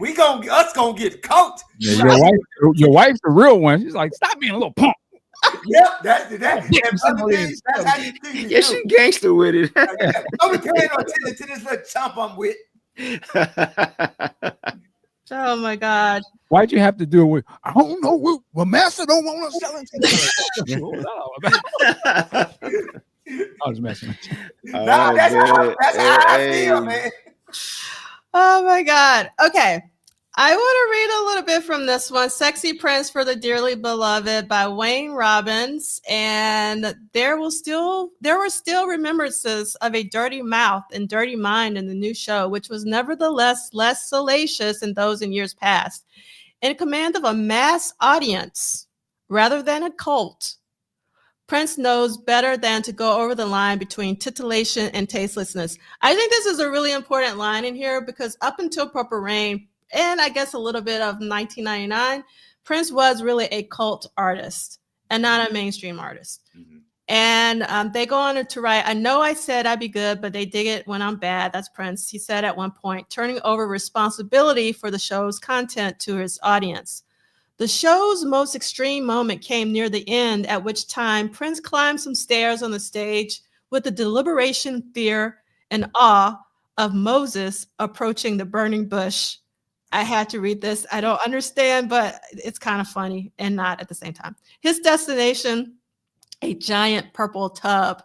All right, I guess you could call such an exhibition good, clean fun. Prince's show is based on a sturdy foundation of show business tradition, especially those developed by previous sexy but mainstream Black stars such as Jackie Wilson and James Brown. Wilson was a notoriously abandoned and impassioned hip grinder in the late 1950s. Brown, of course, set the standards for suggestive theatrical gyration and is as big an influence in 1985 on Prince as he was in 1965 on Mick Jagger. Now, one of the reasons why I'm reading this article, I think it's actually a really great article in rooting Prince in Black music, but also in just stage performance. And I really love the approach that this particular journalist is taking as compared to some of the others. He did too with James Brown splits and Jackie Wilson knee dives, with Jimi Hendrix inspired guitar sweeps. Traditional show business at a high level of execution. The first run of songs was manic, peak experience stuff, seemingly impossible to sustain. The message was in the titles, Let's Go Crazy, Delirious 1999, with its organ introduction borrowed cleverly from the band's 1968 Chest Fever. Does anyone know about this? Because I didn't have time to look this up. The band's 1968 Chest Fever. Do you agree with this guy, what he's saying about the 1999 organ intro borrowed from this? And then Little Red Corvette and Take Me With You. Quote Prince, you ain't seen nothing yet. He was almost right. The set didn't falter until almost the end. The 3-keyboard treatment of The Beautiful Ones seemed marginal, and the guitar introduction to the finale, Purple Rain, lasted longer than the song. But Baby I'm a Star with Jerome Benton leading a conga line of dancers across the stage gave zip to the final phase, while Wendy Melvoin's guitar solo on Windows Cry was the embodiment of the set, muscular, passionate, and soaring. So this is what where Duane got that from.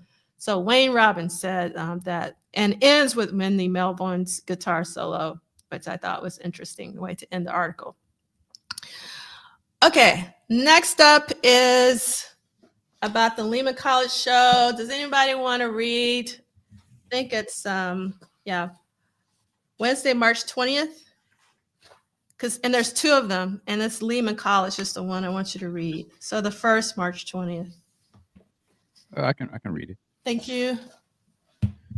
All right. Do the quote as well? Yes.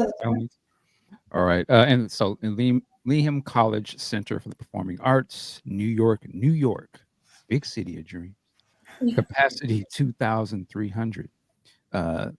Quote from Alan Leeds. This is the 5th concert like this on the tour. And quite frankly, they have not been publicized because they are closed affairs. He happens to get gratification out of playing for people who might not ever be able to attend a rock concert. 4 days earlier, the local Board of Education had asked Prince to perform a benefit show for children in need. So Prince and the Revolution, Sheila E., Eric Leeds, and others put on a matinee concert for more than 2,000 deaf, blind, and other special needs children at Lehman? How do you say that? I say Lehman.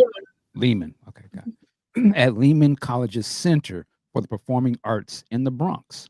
They were bussed in from public and private schools, as well as various United Cerebral Palsy centers around the city to watch the performance.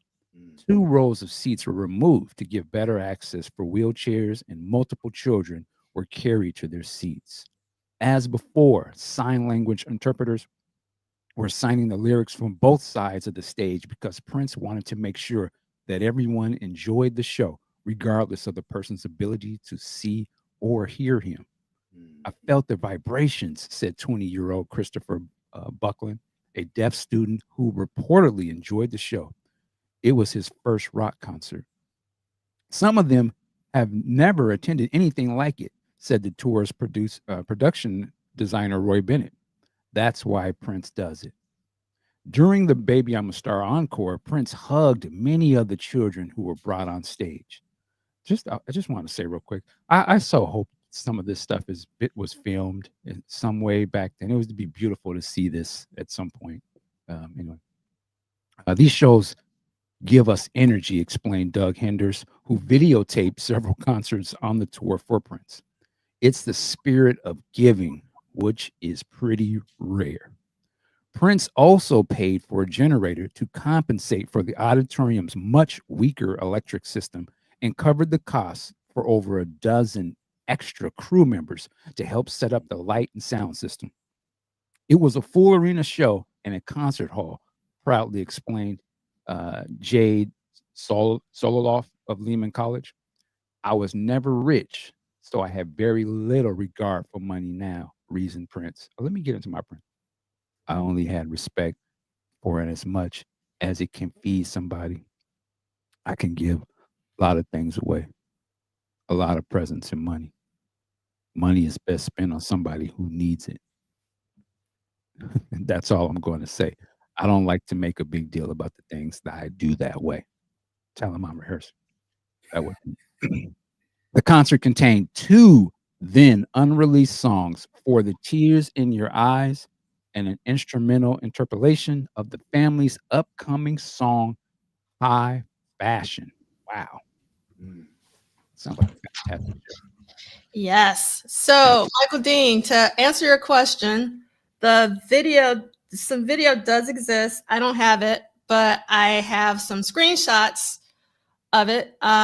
So these are some screenshots from the Lehman College show that happened in March. Question. Yes. And let me start by saying I'm not one of those always jump on the estate, right? I clap for them when they do things that's cool. My question is, and I'm glad you had got to this slide because I was thinking, if video does exist and his videographer was there, why wouldn't this have been included in the box set? Like, I think that this would have been, I think this could have been a crown jewel in that box set and could have really helped to reshape Prince's legacy in ways that I think that I think that it could have done more to reshape Prince's legacy than just about anything that they've done. Because and we know about the other show. I wasn't as familiar with this show as the other show, but to read it again, to hear Brother Dean reading it, and just to go through it, I have no idea why this touched me. And I knew about the other show, but I think when they got to that children were carried in, and that visual was in my head of children being carried in, and the fact that he's doing it just because they're not gonna get to do this, right? These children will never get to see. Man, this should have been in the box set, and if there's something else planned, this needs to be released, because as people are now telling and retelling and shaping and reshaping Prince's legacy, for whatever reasons they're shaping and reshaping it, and he's not here to counter. All he has is his work. Like, the only thing we have that Prince can counter with anything is his work. And this damn show and this thing here needs to be out so that people can say, okay, you want to know who this dude was? If you want to put out all this other stuff, then you got to put this out too, so that people can know exactly who he was. I'll shut up. I want to add to that. I agree with you. The thing is, what we don't know, right, is, I'll say this. It would be great to see this, and I hope we do, even if it was in the capacity, maybe the sound was terrible, they couldn't use it. We don't know how this material is, but even just somebody sort of explaining, and even if it was a Instagram reel or it was a YouTube video, just to show some little clips from this, to show like him hugging the kids and all that type of stuff, it'd be fantastic to see. On the other hand, we really don't know maybe this was in that documentary that's never coming out, right? I mean, we focus on the Salacious. We don't. There's all 9 other hours of other stuff. I would not be surprised if a lot of these footage or items were probably somehow in that, and maybe they couldn't use it because it was in that. But now that it's not coming out, hopefully they use that for whatever they're going to do and put this stuff out if it's usable, I guess, to be used. Even if, again, maybe the music doesn't work and you just have somebody voicing over what was going on in that particular moment. But I agree with you. It would be great to see. But I will give them grace. We don't know what their plans were. Maybe it was to be seen. That's all I'm gonna keep hope alive. I mean, like they just released the 1972 Save the Children show with, I know with the Jackson 5 on Netflix. So maybe they got people. Yeah, I would love them to do. Even it don't have to be some big grand thing. It just be like, you know what? Let's just put this on YouTube, whatever. Yeah, put it on Netflix or something. I mean, because I think like Celie, speaking like to the totality of Prince, meaning that there was this part of him that was very involved, and he didn't look for, hey, look what I'm doing. You know what I'm saying? But if we're gonna celebrate the legacy and speak like to the totality of him, then this is a part of it that has to be, like celebrated and brought out. And then, like Mike said, it doesn't have to be a big, massive haul out. It could be like, hey, coming on Netflix. Like Princess Purple Rain, Lehman show, like for the kids and things of that nature, man. I think it would be great. But I think also too, like Mike said, I think one of the other passages said that they recorded like every show. You know what I mean? So, like he said, like to his thing, like we don't know if the sound is good, if it could be some just legalities of the school, wanting to, getting clearance from the school, like per se, to show this, these type things, whatever. So, but hopefully, I think it would be wonderful to have it, released, and it doesn't have to be for profit, like Mike said. It could just be like, hey, it's on, Hulu or something, All right. We're going to keep it moving. I have this article. I'm not going to read it. So you have to go to the symposium the book club website. But I am thinking about the symposium because it's only like 2 or 3 weeks away. Bookclub.polishsolid.com. And let's see. Next, I think I keep missing my mouse. Wait a minute. Go back to that slide. Yeah. This is really stupid to me, but we're living here in Allentown. I just had to say that. I knew he was gonna say something about the mattress fair. Like I knew it was coming. I had to get that out of my system. I'm sorry. All right. Can someone read the next Wednesday, March 20th, the one at Nassau? It's super fast. And skip the quote. I'll do it. The Wednesday, March 20th? Yep. Venue Nassau. I gotta skip that. The Murphy quote. Okay. Yeah. Nassau Veterans Memorial Coliseum, Uniondale, New York. Capacity 16,700. Prince opened the show with a rare appearance of 17 days. Eddie Murphy reportedly joined Prince on stage during the Baby on My Star Encore Jam. He was also joined by St. Paul Peterson. Quote, and this is from St. Paul. Prince used to call for me to come on and hang out on the Purple Rain tour, remembers Peterson, and he would have me sit in on Baby My Star and take a solo at the end. Now, I had to wonder, like, what is he? Is he playing keyboards or is he playing bass? Like, what? Like, anybody in the chat know? Because I don't know if I get the revised book says when he says he wants him to come out and hang out and sit in. Like, what is he? What is he playing? I would assume keyboard, but I could be wrong. And I can't remember if this is one of the ones that D68A has 3 of these Nassau shows that I put in the accompanying playlist, but I can't remember if he has the 20th or not. I don't know if D68A is still here, but can you let us know like which shows, or I'll find out once we get to that slide. All right. Next is... This is a D68A video. I love that D68A, by the way. I love that. I love that too. And yes, D68A said that it is up there. So D68A, do you know what St. Paul is playing? I'm assuming St. Paul is playing the keyboards, but do you know any different? I really appreciate it. And I love what Celie loves too. I love that audio ID. All right. So again, remember, these are the new tickets. And the reason why I love this ticket is it reminds me of the blue on The Glamorous Life for Sheila E., because that's what I'm all about, is typography and color and all that. And I know some of you are like, we're not. Okay. So we're going to read this little bit from the Star Tribune. I think this is really important.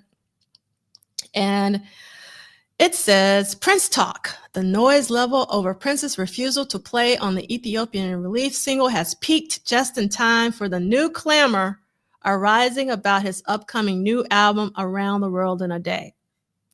Now, I think it's really important to think about this sentence and think about Around the World in a Day's record sales. And I think it, like this whole We Are the World fiasco probably really dented Prince's sales for Around the World in a Day.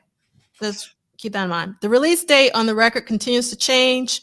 Some Deep Purples report that the disc is so flipped out, there won't be a single. I don't remember hearing this in real time. Do you guys remember this in real time? I remember they were also saying. Yes, I do. Yeah, they were saying it wasn't going to be a single, and there was not going to be any videos. And there's a Mark, what was the VJ? Mark something? Mark Goodman.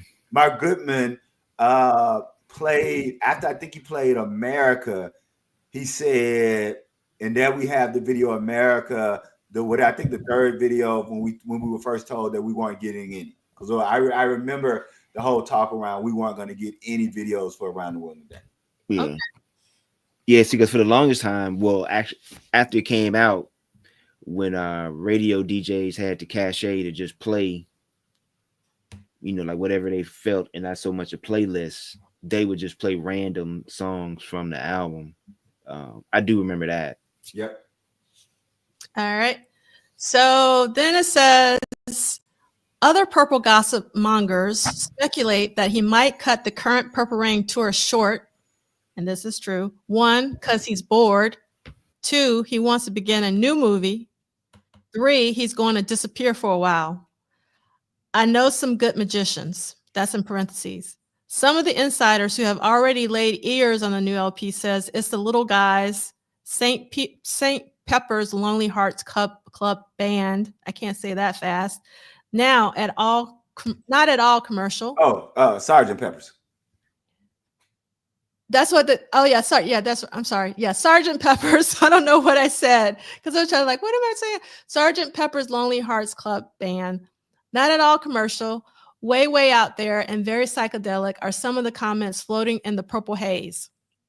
2 of the songs are allegedly co-written by Prince's Pop John Nelson with songs titles they're messing me up. They got an S on this. I'm reading what they've written, but it's not grammatically correct. But okay, with song titles like Paisley Park, You Can Bet Your Granny Glasses, the innocent victims of fashion will all be wearing Nehru jackets by fall.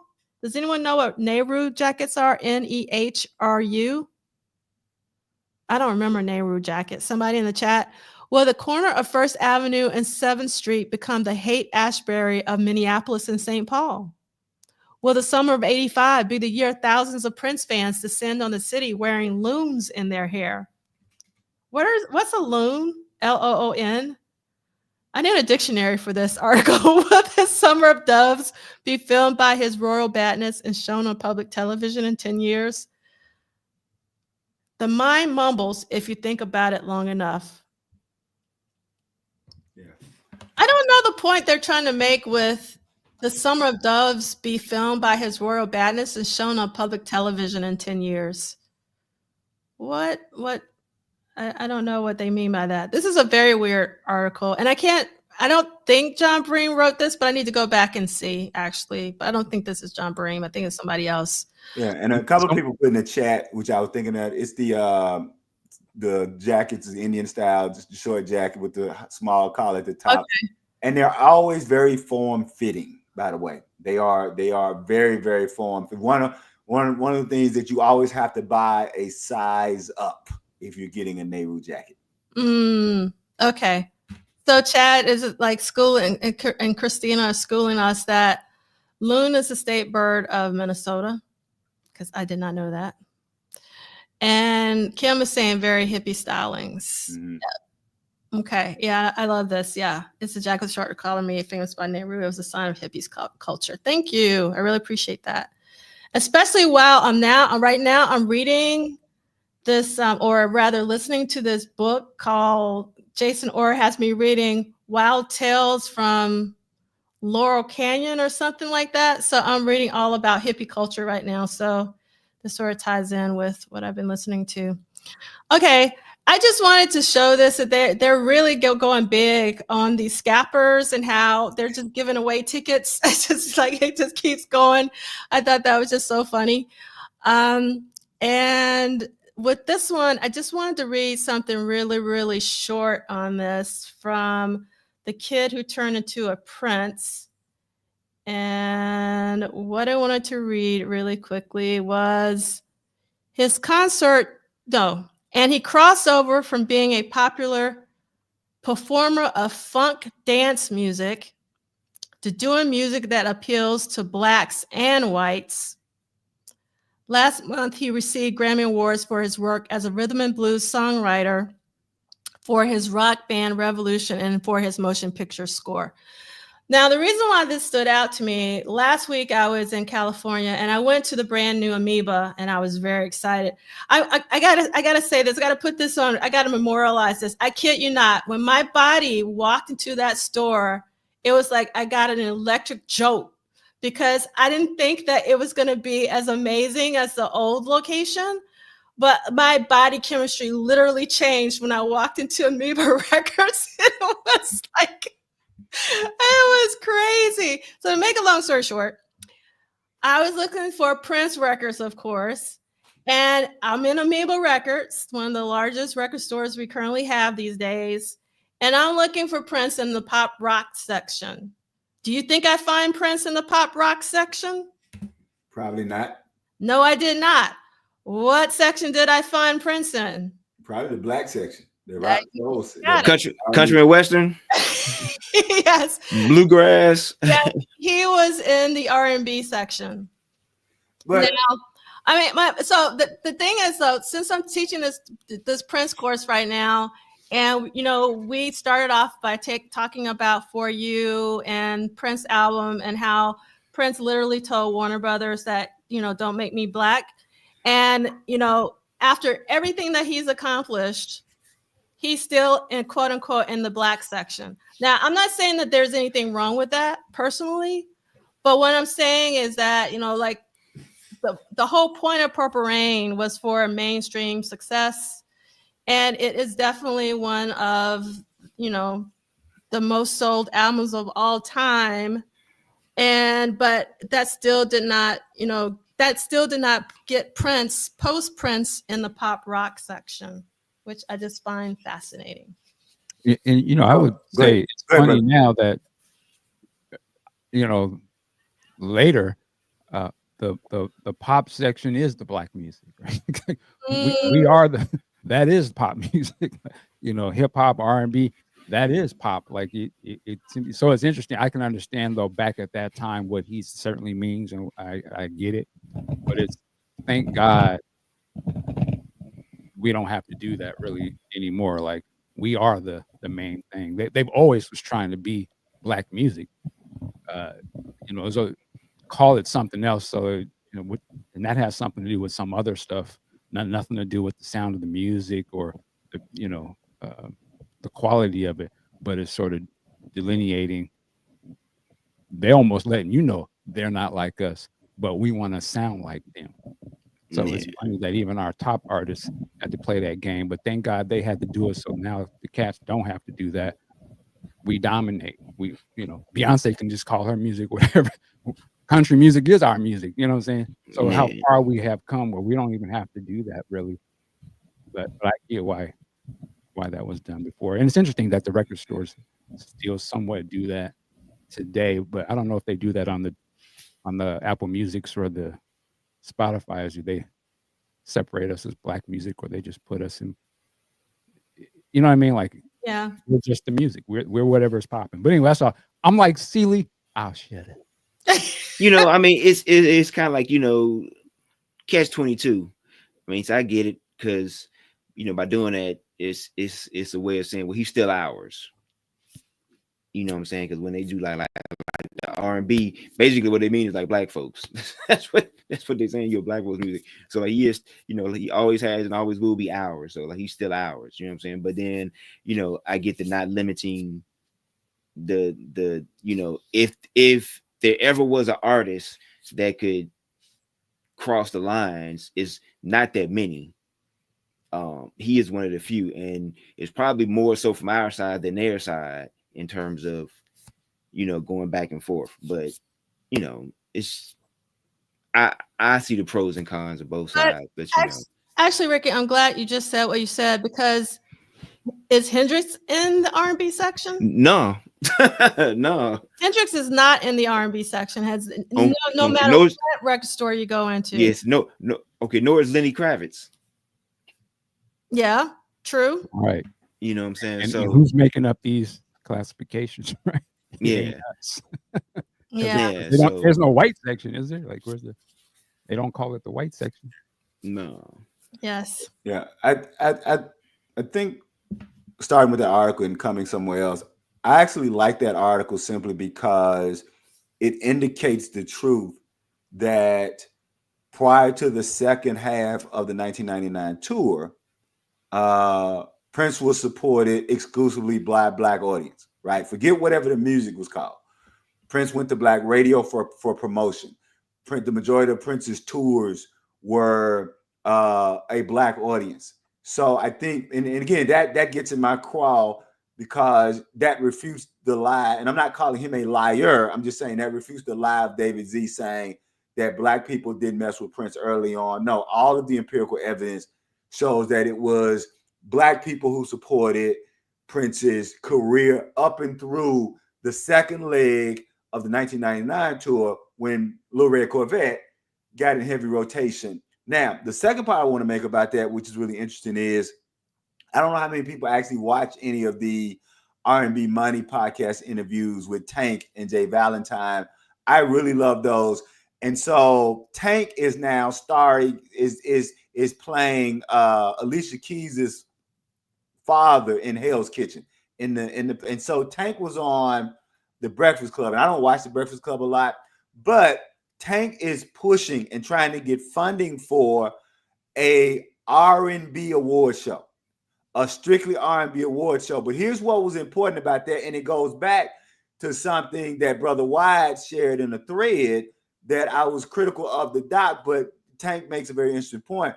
He says that the reason he wants to have an R&B award show, because he's sick of whenever there's an R&B category, you're gonna have and I just forgot the name.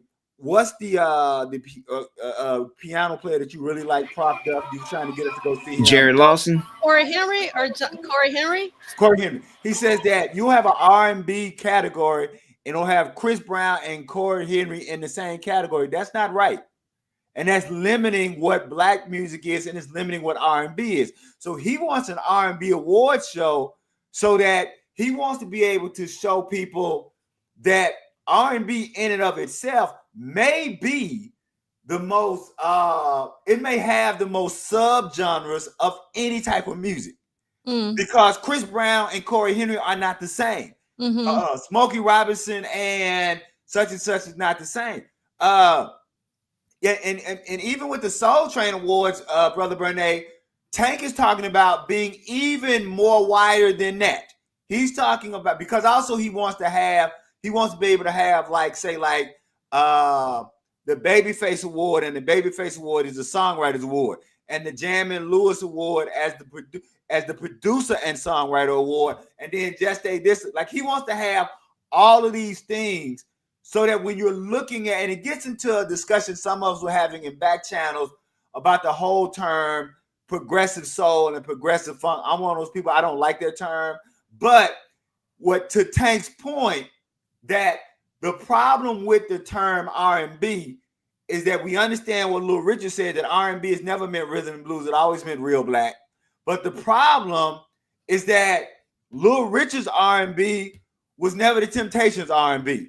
And the Temptations R&B were never the Camel Brothers R&B. So I really like Tank's idea of having an R&B category, one, to kind of push R&B back to the forefront, but also to talk about the diversity, because he also talked about being able to discuss the difference between what is soul and R&B. Where does gospel fit in this R&B kind of? So if you get a chance, check out that Tank, you guys, and check out that Tank interview on the Breakfast Club, and then check out R&B Money podcast if you haven't. It's a really good what's the dude they had from BET who's married to the singer Stephen now? Hill. Stephen Hill. Stephen Hill. That's You got Stephen some great Hill Prince stories in that interview. If you haven't seen that Stephen Hill interview, please see that Stephen Hill interview. All right, I'll shut up. No, I just wanted to add real quick. I appreciate everything you said, and when I think of R&B and you're talking about Jam and Lewis and the different genres and stuff, and it all just sort of bleeds together because I always think of like Dr. Dre, and people always forget, but Dr. Dre did a stellar R&B album back in the day, the Michelle A album. Back then, it wasn't some progressive, it was R&B, but he produced it in the height of him doing, DOC, Above the Law, NWA, and all that stuff at the same time. But so it just really kind of shows that we just do music. I think D'Angelo is another perfect example. You can't get no more soulful than what DB doing, but at the same point, you can hear the hip hop influence and all of that in his music as well. And it doesn't come off contrived or nothing. It's just another extension. He can do rock, or he just does black music. That's how I look at it. It doesn't matter what style it is. It could be jazz. I mean, Prince is a perfect example. He do it all. He just do music. He just happens to be black, and it comes from our culture and heritage, and he's drawn from everything black artists have done, no matter what style they do, which is the great thing about Prince. Yeah. And I think, and I just, that's the perfect point, brother. Then I think the problem becomes, and I think why some of us fight so diligently for this, when most, let me put it to you this way. I'm talking about the people on the screen and the people in the chat and the people I know. When most black people I know either say the term black music or R&B, it is not as limited as what you see in a record store. I'll put it that way. That when they say black music, they could mean anything from Parliament to the Platters to Smokey to Fishbone to Living Color. And I think what has happened is the industry and record stores, right, have narrowed what R&B means and what black music means. And there's always a pushback. But thinking about what you just said, when I'm having a conversation about black music, particularly with other black people or knowledgeable white people, right? There are knowledgeable white people who don't have those same kinds of limitations about black music. And I think that that's the whole point, is still fighting against the fact that you walk into a record store and either, because you said Jimi Hendrix and Lenny Kravitz are not included in R&B, not included in the black section. And that's what really creates the level, is that somebody outside of our community has defined, and they've defined it strictly for their own profit. Let's be clear. They didn't define it to help us. They defined it for their own profit. And as I end on what Little Richard said, RCA purposely had two labels. It was RCA and Candom. If you were white, you were on RCA. If you were black, you were on Candom. But that was so the Elvis records didn't have to compete with the Little Richard records. And that wasn't about Elvis. I want to be clear. That wasn't about Elvis. Wasn't making that decision. That was about RCA making that decision. And unfortunately, Elvis gets caught up in that which is why a lot of black people don't like Elvis, don't understand. That didn't have anything to do with Elvis. That was the industry doing that because they knew they could make more money selling Elvis to white kids. I'll shut up. All right. So I want to move on just for the sake of time. These are some photos at the Limelight Club in March of 21. And this is important to me because I wonder where Carol Davis comes in the picture. For those of you who don't know, Carol Davis is the woman who's sitting in the middle. And for those of you who don't know, Carol Davis wrote one of my most favorite songs, Slow Love. It's right up there with Arms of Orion. It's so amazing. Shut the door, baby. Shit the door. Hey. Play it, Eric. Play it, Lee. No. Play it. Hey, Celia, you know what? Quiet is kept. I do remember a few years ago during the pandemic. I know D'Angela had some of us on, and we were watching Sign of the Times. I know the concert film. I don't know if you remember. Say what you want to say, but all the ladies on that viewing got quiet when Slow Love came on. That's right.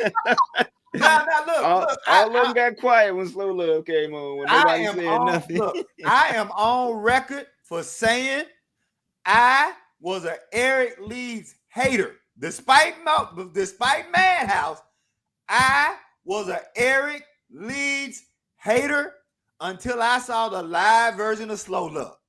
Because it was only then that I saw him as equal to Eddie M. So Slow Love live is what made me an Eric Leeds fan. That's it. Yes, I'm not going to start a riot, Love Sexy 71. Hold on one second. Let me do one of those selectors. Let me see if I can find it really quickly. Here we go. We choose to be a community even when we disagree. That's what I'm talking about. Oh, yes, Tanja. Let's do that. Hold on. I don't want to give you whiplash. Let me go back to that photo so we can pair it with Tanja's comments. You got that white girl on the couch and on the table. So, and then I don't know. Oh, yeah, you can see Big Chick in the background as well. So, yes. All right. So this is a pretty infamous photo. And then this is a really quick article. I'm just going to read the second half. When in New York, Prince visited Visage, the Limelight, and the Ritz, but always sat with either his date, actress Carol Davis, or his business managers and never mingled. New York club goers are growing accustomed to the Abbott and Costello type chase scenes that often conclude these trips. Teams of photographers wait for an appropriate moment to snap pictures, then attempt to elude Prince's massive bodyguard, Charles Chick Huntsberry, who runs through the clubs after the photographers, barreling over the club's patrons en route. So, obviously Prince put his hand up, but you can see his buttons down the side. You can see them buttons. You can see the buttons. You know what? In my defense of my musical superhero, he was shielding his face from the cigarette smoke because the two people sitting next to him got cigarettes in their hand, and that's when people could smoke in public. So hey, Prince, I don't blame you. I probably would have been doing the same thing because secondhand smoke was vicious back then. Man, do you remember the days going somewhere and coming back smelling like a tobacco? Oh, bruh. Man, you smell like tobacco when you left the club. Man, okay, let me tell you something. Sometimes we get gigs where we have to play like a cigar lounge. So those are the popular in things now. Boy, I gotta get undressed as soon as I walk in the door. That stuff be all in your clothes, it be in your instruments. You smelling like cigar smoke for like 2-3 weeks after the gig.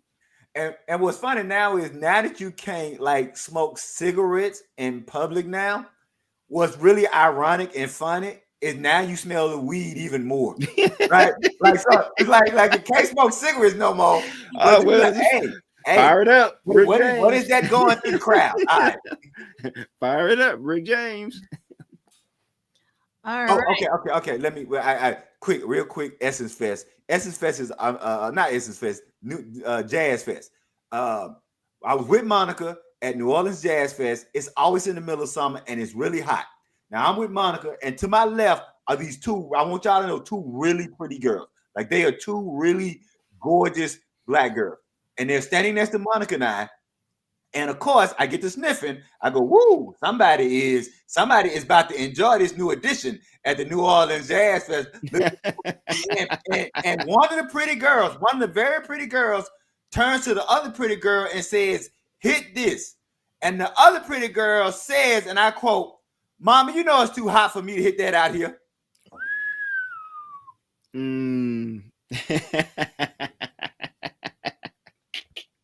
All right.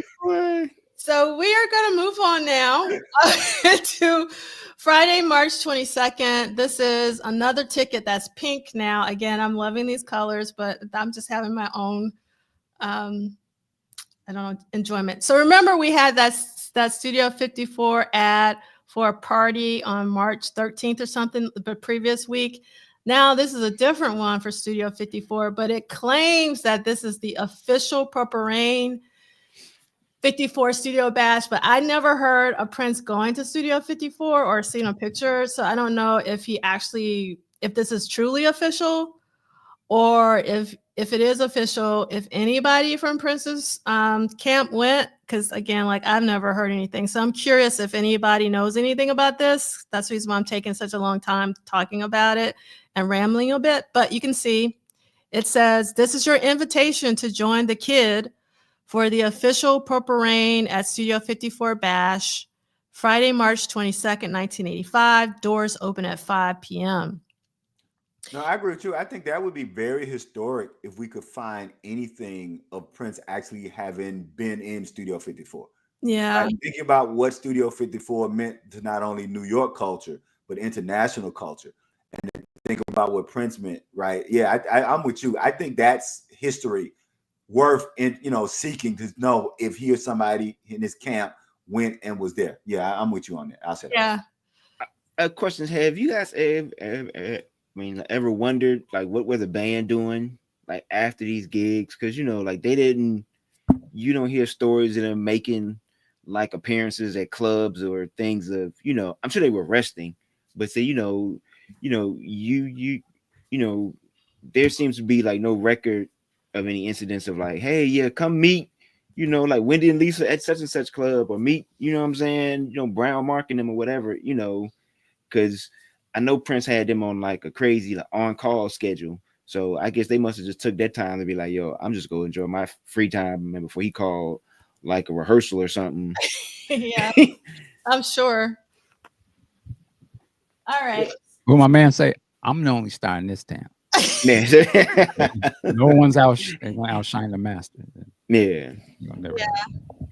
Because even in Brown Mark's book, he only talks about them going out to lunch and maybe going shopping. You're right. He never talks about what happens after the show in his book. Yeah.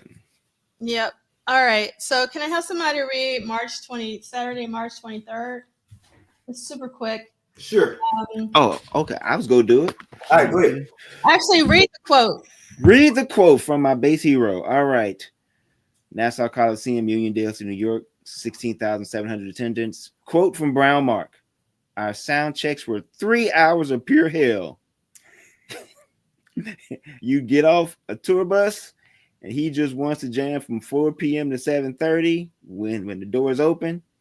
Sometimes people were coming in and we had to quit as the audience were rushing toward the stage. During the sound check, Prince and the Revolution jammed on an instrumental version of 100 miles per hour, which he'd eventually give to Maserati. Prince continued to alter the show. He added Take Me With You, which included bits of All the Critics Love You in New York, Raspberry Beret, Head, America, and a few verses of the then unreleased Condition of the Heart." I must say that probably was aggravating to kind of, like as soon as you get off a bus and you got to go, like say, rehearse. But the benefit of doing that, your execution was like top notch, like when the show lights came on. Because I'm sure you know, that rush of hearing those people screaming and you got to deliver every night, you know, have that energy and then to execute that. I mean, you know, he whipped them into shape, you know, so they were ready for it. Like that's, you know, I'm sure it was tiring and been exhausting at times. And that's probably why they didn't hang out after the show, because they probably just did, you know, a 3-hour sound check. But, you know, it's certainly like when you look at the, you know, when you have these discussions about, you know, people with the best bands and best shows and all that, you know what I'm saying? Like every one of Prince's bands are always like they're in competition with each other, not with like some outside band, because people are, you know, say like Prince's band say like was better, but you know, most of the time they're like competition. You know, people are comparing Prince's bands to other Prince's bands, not like to other bands. If you know, does that make sense? Yep. Yeah, I know that if I was in Prince's band, especially if I was Wendy and this is my first tour, I would have been practicing. Yeah. That's what I would have been doing. But I don't know if that's the case. Can I put something in the atmosphere? Sure. And if I'm not mistaken, Brown Mark is the only Revolution member who's written a book, right? Yep. Okay. Yeah. So to the other Revolution members, if you do decide to write a book, as a fan, I would ask two things. And this is not only Revolution members, but anybody who's ever played with Prince. I would ask you consider two things. One, make your collaborator, your co-writer, someone who actually is knowledgeable of Prince, and make sure that they don't give you a limitation of pages. Because the thing that kills the Brown Mark book is that it has some really interesting things, some interesting points that are just abandoned for no reason whatsoever. And the questions we're asking to the day could have been easily answered by Brown Mark's book if one, the co-writer, would have been someone who was actually knowledgeable of, and two, it wouldn't have had some arbitrary 250-page I'm sorry, I'm laughing at Carol's. That's and they can write. So that's all I'm saying, and I appreciate that, Brother Burnett. But it just anybody who is like, there could be anybody on the screen. It could be compare that Brown Mark book to any of the interviews that Brother Dean and Professor Duff, or even Funkatobia, or anybody who actually they're knowledgeable of Prince and knowledgeable of these things. I think that we have to start pushing that those are the people who are involved in those projects. Even somebody like Duane, right? You know what? I have often said, you know, I'm sure you're an author and you're a published author. When you have suits involved and then you have an editor, stuff gets left on the cutting room floor. Mm-hmm. You know, and I truly believe, I think Brown Mark's book was a lot longer. Yep. And I think it was probably more in depth. But I think when it came to the editors, they probably took out a great deal of stuff, not realizing that that's what we wanted to read and see. And you know, we got what we got, and which I'm grateful, man, for what we got. And that's why, you know, I'll add to C. Lee's point to all those out there, band members or whomever. If you have to self-publish, go that route, because then you could tell your story and not have to worry about stuff being taken out and stuff being like omitted. Because one of the things, I got Rick James's book before David Rich did it. And it's really written by Rick James. Like, it's really like that. It's like Confessions of a Super Freak. It's thick and it's long, and some of the chapters are short, some are long, but it's like unedited and it's open. Whereas I looked at the David Rich book and I was like, okay, I could tell some stuff got taken out. But with the Rick James one, it's really like self-published. It's really written by him. It's like, and you could tell, like, I mean, grammatical errors and everything. So, Michael, I don't know if you wanted to say something before C. Lee, and you probably don't remember because you had unmuted yourself and you probably don't remember what you wanted to say. I don't remember, sorry. It's okay. It's okay. Actually, just really quickly, I think this is an interesting question that Zakia brings up.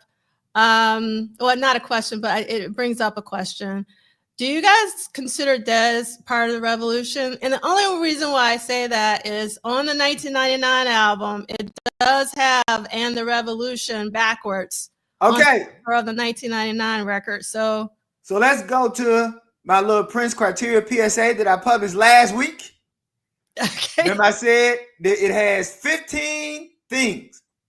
And depending on how you answer, it will let you know whether or not you are a Prince fan or a Purple Rain fan. One of the things I have in there is, can you name the original guitarist of the Revolution? I consider Dez Dickerson the original guitarist of the Revolution because, as you said, it has "And the Revolution" on that album. And I know a lot of people saying they didn't see that. I'm going to switch it around and go, I don't know how you didn't see that. Mm-hmm. Like, so that when I see the movie Purple Rain, one of the first thoughts to me is, that ain't the Revolution. So I consider Dez the original guitarist of the Revolution because the 1999 album says Prince and the Revolution. I'll shut up. Ricky and Michael, do you both agree or you disagree? I'm curious. I agree. Yeah, I think he's the original as well. Everything he said. Yeah, I'm most definitely. I mean, Dez was, well, because what C. Lee said, like on the 1999 album, it says "And the Revolution." I would go back further, but they didn't have a name then, so I don't know. If you want to say Andre was the original bass player, just simply because they didn't have a name at that point. But from, like, if you're going from when they had a name, then yes, Dez definitely is a member. Yeah, I mean, to me, I think even just sonically and the foundation, the Dirty Mind, Controversy, 1999, and then what we think of as the Revolution. To me, that's just the evolution of the same sound that's evolving in my mind. You're putting in a few other key players, but the main player that makes the difference is Prince. Yeah, and I think all of that is a part of the same gumbo to me. I only see the real band sound difference when you hit Parade or something. That's where to me sonically is something different. But yeah, I consider them all a part of the Revolution, personally. Yeah, and I say to Blade Brown's point, I think that if you grew up either with parents or uncles and aunts, and for me, growing up with the Parliament Funkadelic albums, I think if you had those, like if you grew up with those Parliament Funkadelic albums, the album cover and the liner notes and the sleeves inside, like that, that was the one thing when we went to CDs, and then now that we've gone to stream, yeah, exactly. See, so you have to understand that growing up with that Parliament Funkadelic, that was art. Remember, and we and Professor Duff and I talked about that if you were in certain parts of the South, your uncles would have fishnet hanging from the ceiling. They would tack fishnet to the ceiling, and the album covers would be in the ceiling like hanging artwork. So for me, forensically examining the 1999 album cover was no different than what my uncles had done. And then if you go back to like even Miles Davis's On the Block album covers or the Bitches Blue album covers, like album covers were artwork. Like remember, there was no video, right? You didn't get video, so an album cover, right? The Beatles even talked about how much time they took putting into. Remember when David Bowie is getting ready to work with Nile Rodgers? David Bowie held up a Little Richard album cover and said, "I want the music to sound like this." That's how important album covers were, was that they were the video. Yeah. But for lack of a better time, album covers were the video. I'll shut up. Yeah, some, especially the Funkadelic covers, they came with a story, like some type of, Passage George or somebody would write. And then if you were really deep into the credit reading, you started to notice some of the same names from, like Funkadelic, and then Parliament. I know Satch with the Ohio Players always had a poem on their stuff. He'd have stuff. So yeah, some album covers, not all album covers, but some album covers did tell a story, and so yeah, you're right. Like to that point, like if you were used to looking at those and seeing the 1999 thing was kind of like, oh yeah, this is easy to spot. Yep. I mean, your background is the example of that, Ricky. Oh yeah. There you go. There you go. Yes. All right. So let's get through these slides. So this is the ticket for Saturday. I'll read this next time. I want to show these pictures from Dope picture. Yes. Ding, ding, ding. Is that you, Ricky? Like Oh yes, because it's really loud on our end. And then I really love this shot here. And I don't know who the photographer is, so if somebody does, let me know. And then here's another one. And then I really love this shot. I've never seen him do the arm thing with like his Windows Cry hat on. So it's because it's normally like a Purple Rain. When he's playing Purple Rain, he kind of does that, or Baby I'm a Star, something like that. I love this shot. You get to see the blouse and the cufflinks. Game blouses. Yes. Love this shot because of all the smoke and everything. Love this shot. I think that's give me two. I think that's just two fingers. And love this. I love seeing the heart, the neon heart, which reminds me so much of 1999. Sometimes it's weird seeing like the iconography sort of roll over to the next tour. I mean, the whole stage did, as well as the bass drum. And I think this is our final of the day, I think. And yeah, okay. So far in 1985, Prince has done 50 live shows total. Here are all the shows. We don't have time for that. I wanted to ask Celie about, has he seen the slide doc yet? Bilal is on tour. He's playing Dallas, Texas, and Austin, Texas on April 4th and 6th. Please go out and support him. Omar is going back on tour, which is incredible. So he's coming back to New York City in July, as well as the ATL and all these other places. He's coming to Los Angeles, because I can't remember. I don't think he did that during the beginning of the year. So if you didn't see Omar the first time, there's no excuse to see him the second time, because it's extraordinary. He's also coming out with a new album. We'll talk about it later. You know why he's coming back? Why is he coming back? Because you did such a good job of getting people to come out the first time. I'm about to say, but she put the word out, didn't she? Other thing, go on, hit that. This is a business. He ain't coming back if he ain't make money the first time. Yeah. The only reason he coming back the second time. Hey, look, overseas at that. Money the first time. Overseas at that. Oh my God. Yeah, buddy. But I'm telling you, so Omar has been in the game for 40 years. He's been recording for 40 years, and he looks better than some of these youngins, and he is incredible. I cannot stress this enough. There's a reason why I keep talking about Omar. You're doing yourself a disservice if you haven't gone.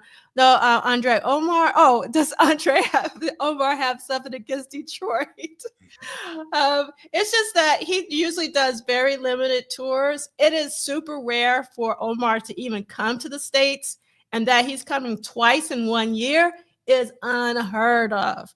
So, like, don't sleep on Omar, because he's like a living legend and is an extremely good musician. He sings, he writes all his own stuff. He is a multi-instrumentalist. He's amazing. So I'm trying to tell y'all, if you need some music, some live music in your life, Omar is one of the ones. Okay, so I didn't realize about, I think St. Paul and the Minneapolis Funk All-Stars, they did a show at the Dakota a couple of weeks ago. I'm not on social media anymore, so I'm missing out on a lot of stuff. So if you guys know about anything, just let us know in the chat, because I'm not going to be on top of things. I want to put that out there. Yes, Quincy Omar. But you can see we got St. Paul, we got Dr. Fink, we got Elisa Fiorillo, and then we got Kirky J. And I don't know the two gentlemen on the outskirts. Do you know? I think one is Oliver Lieber. Oh, yes, Oliver Lieber. Yes. And for those one cat was an actor or something, but that's not who I'm thinking of. Oh yeah, I know you're talking about. Yeah, it's not him. It looks yeah, Vincent Vaughn. Yeah, it looks like him. Vincent Vaughn's cousin or something. Yes, and Christina went to Dakota last week. It was great. Awesome. Do you remember, Christina, some of the songs that they played? I'm curious. All right. Okay, and then I want to get this is coming up sooner than I want, but Pop Life 40 is just around the corner, April 11th through 13th. That's the QR code, or you can go to the bit.ly link. We're celebrating 40 years around the Roman Day, the family, and Sheila E., Romance 1600. And I'm trying to get some special guests. I have one of them. I'm trying to get 3 of them. And then once I can get some confirmations on the other 2, I will announce our keynotes, which will be on Friday. And then the rest of it will be on Saturday and Sunday. We're only having the keynote on Friday. Man, but let me get my silk pajamas ready. Let me go out and all right, let me get my smoking jacket. Let me get my silk pajamas. I just noticed I don't know. Is there something else going on with the mountain? Yeah, Mike. Come on, Mike. I mean, this is Prince. Yeah, we're talking about Prince. Yeah. I mean, it is a woman's body. Yeah, okay, that's why I didn't. Wait a minute. Are you saying that you never noticed that on the Around the World in a Day cover? Actually, if that's on the cover, then no. Yeah, that's the Around the World in a Day cover. Yeah. I never picked, that's what I'm saying, man. There's so much be going on. It's the background. My mind, I'm just thinking, oh, this is his whole. You be on some other stuff, but yes. Okay. Yeah. Okay. So I'll say. So for those of you who don't know, the picture that Prof has of the Pop Life, that's the Around the World in a Day cover. The mountain is a woman. So if you have the fold out of the album was a fold out. Yeah. So if you opened up the album, so like if you go like up at the top, this top left corner. This all these multicolors here, that's a woman's body. So if you fold out that cover, that's a woman. So okay, that's cool. Yeah, there we go. This is actually the original. That's my first time still learning. Yeah. Welcome to the club, Mike. Welcome to the club, brother. I love it. There's so many little things. Yes, and I'm sure someone is doing a piece on that, right, D'Angela? I know someone has been discussing the artwork or something. You know what? I don't know if anybody is actually, now that you're saying it, but Martin Air asked who designed the graphic. I designed the graphic this time around because I wanted something specific, and sometimes when you work with others, they might not want to do your vision, and I didn't want to take that chance. So I was just like, I'll just do it myself this time. Yeah, that's excellent. You did a great. I'm really glad that you did that, so that folks can go back to and see the album and the pull out and see what that is. That's cool. Yeah. It actually puts the whole other thing on this album now. Like I didn't. Yep. That's why. Yes. So you learned something new today, Michael. Yeah. Oh no, I stay learning. You can't feel bad about learning, but it's a head buster. I never saw that. That's I mean, it's given if you came into this post album era, then you would have missed it because you would have had to open up the CD jacket. You know what I'm saying? Which you may not have done, but for album era folks, when we got, like C. Lee said, it's a fold out, so you open it up. And then you're looking at it, so like you see the whole thing. Yeah, I never picked up on that. I don't think my mind was trying to see that. That's the thing. I just saw it as, because matter of fact, I don't know if I have any. I have like oil paintings that I did back when this came out. They're very inspired by this, and I would put that mountain and different things. So it's interesting for me. I never noticed it was a woman like that. In fact, my third collection of poetry, Searching for Psychedelica, the cover is completely influenced by the Around the World in a Day album. So the cover for my third collection of poetry, it is me ripping off the Around the World in a Day artwork. So yeah, I was in love with it. And I used to draw that woman and draw all of that every chance I get. All right, I'll say. Yeah, I should doodle on that in class too. I should just draw that stage setup stuff. Yeah. Thank you, Modernaire. This is a really, I really appreciate this comment because this is actually really what I was trying to do. Hold on, let me show Michael's. There are other things going on here, but a lot of this is coming from, in my teenage mind, what I saw on that cover. And I got some other bigger paintings in the room, but anyway, yeah, interesting. Yeah. So it's going back to the this comment from Modern Era. I was trying to convey the sensual and the spiritual with using the ladder and also the colors that sort of represent the sky. So I'm glad that I reached my goal. Thank you so much. Really appreciate that.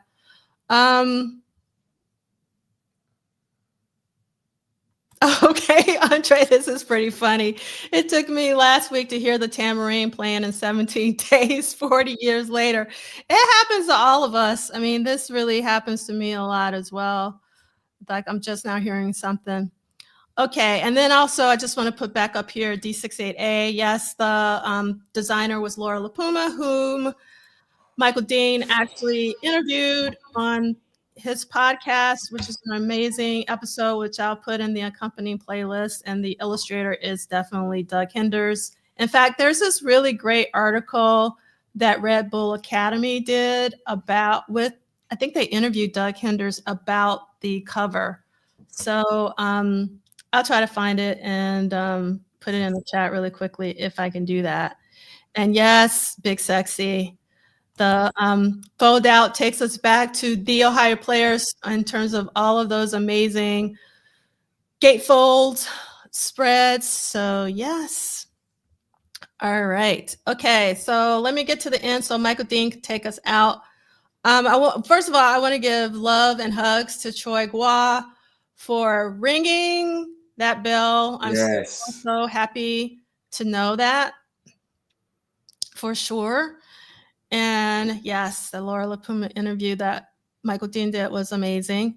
And then we also still have to keep Dr. Funkenberry in our thoughts and prayers as he continues with his battle with cancer as well. All right, so this was in the accompanying playlist.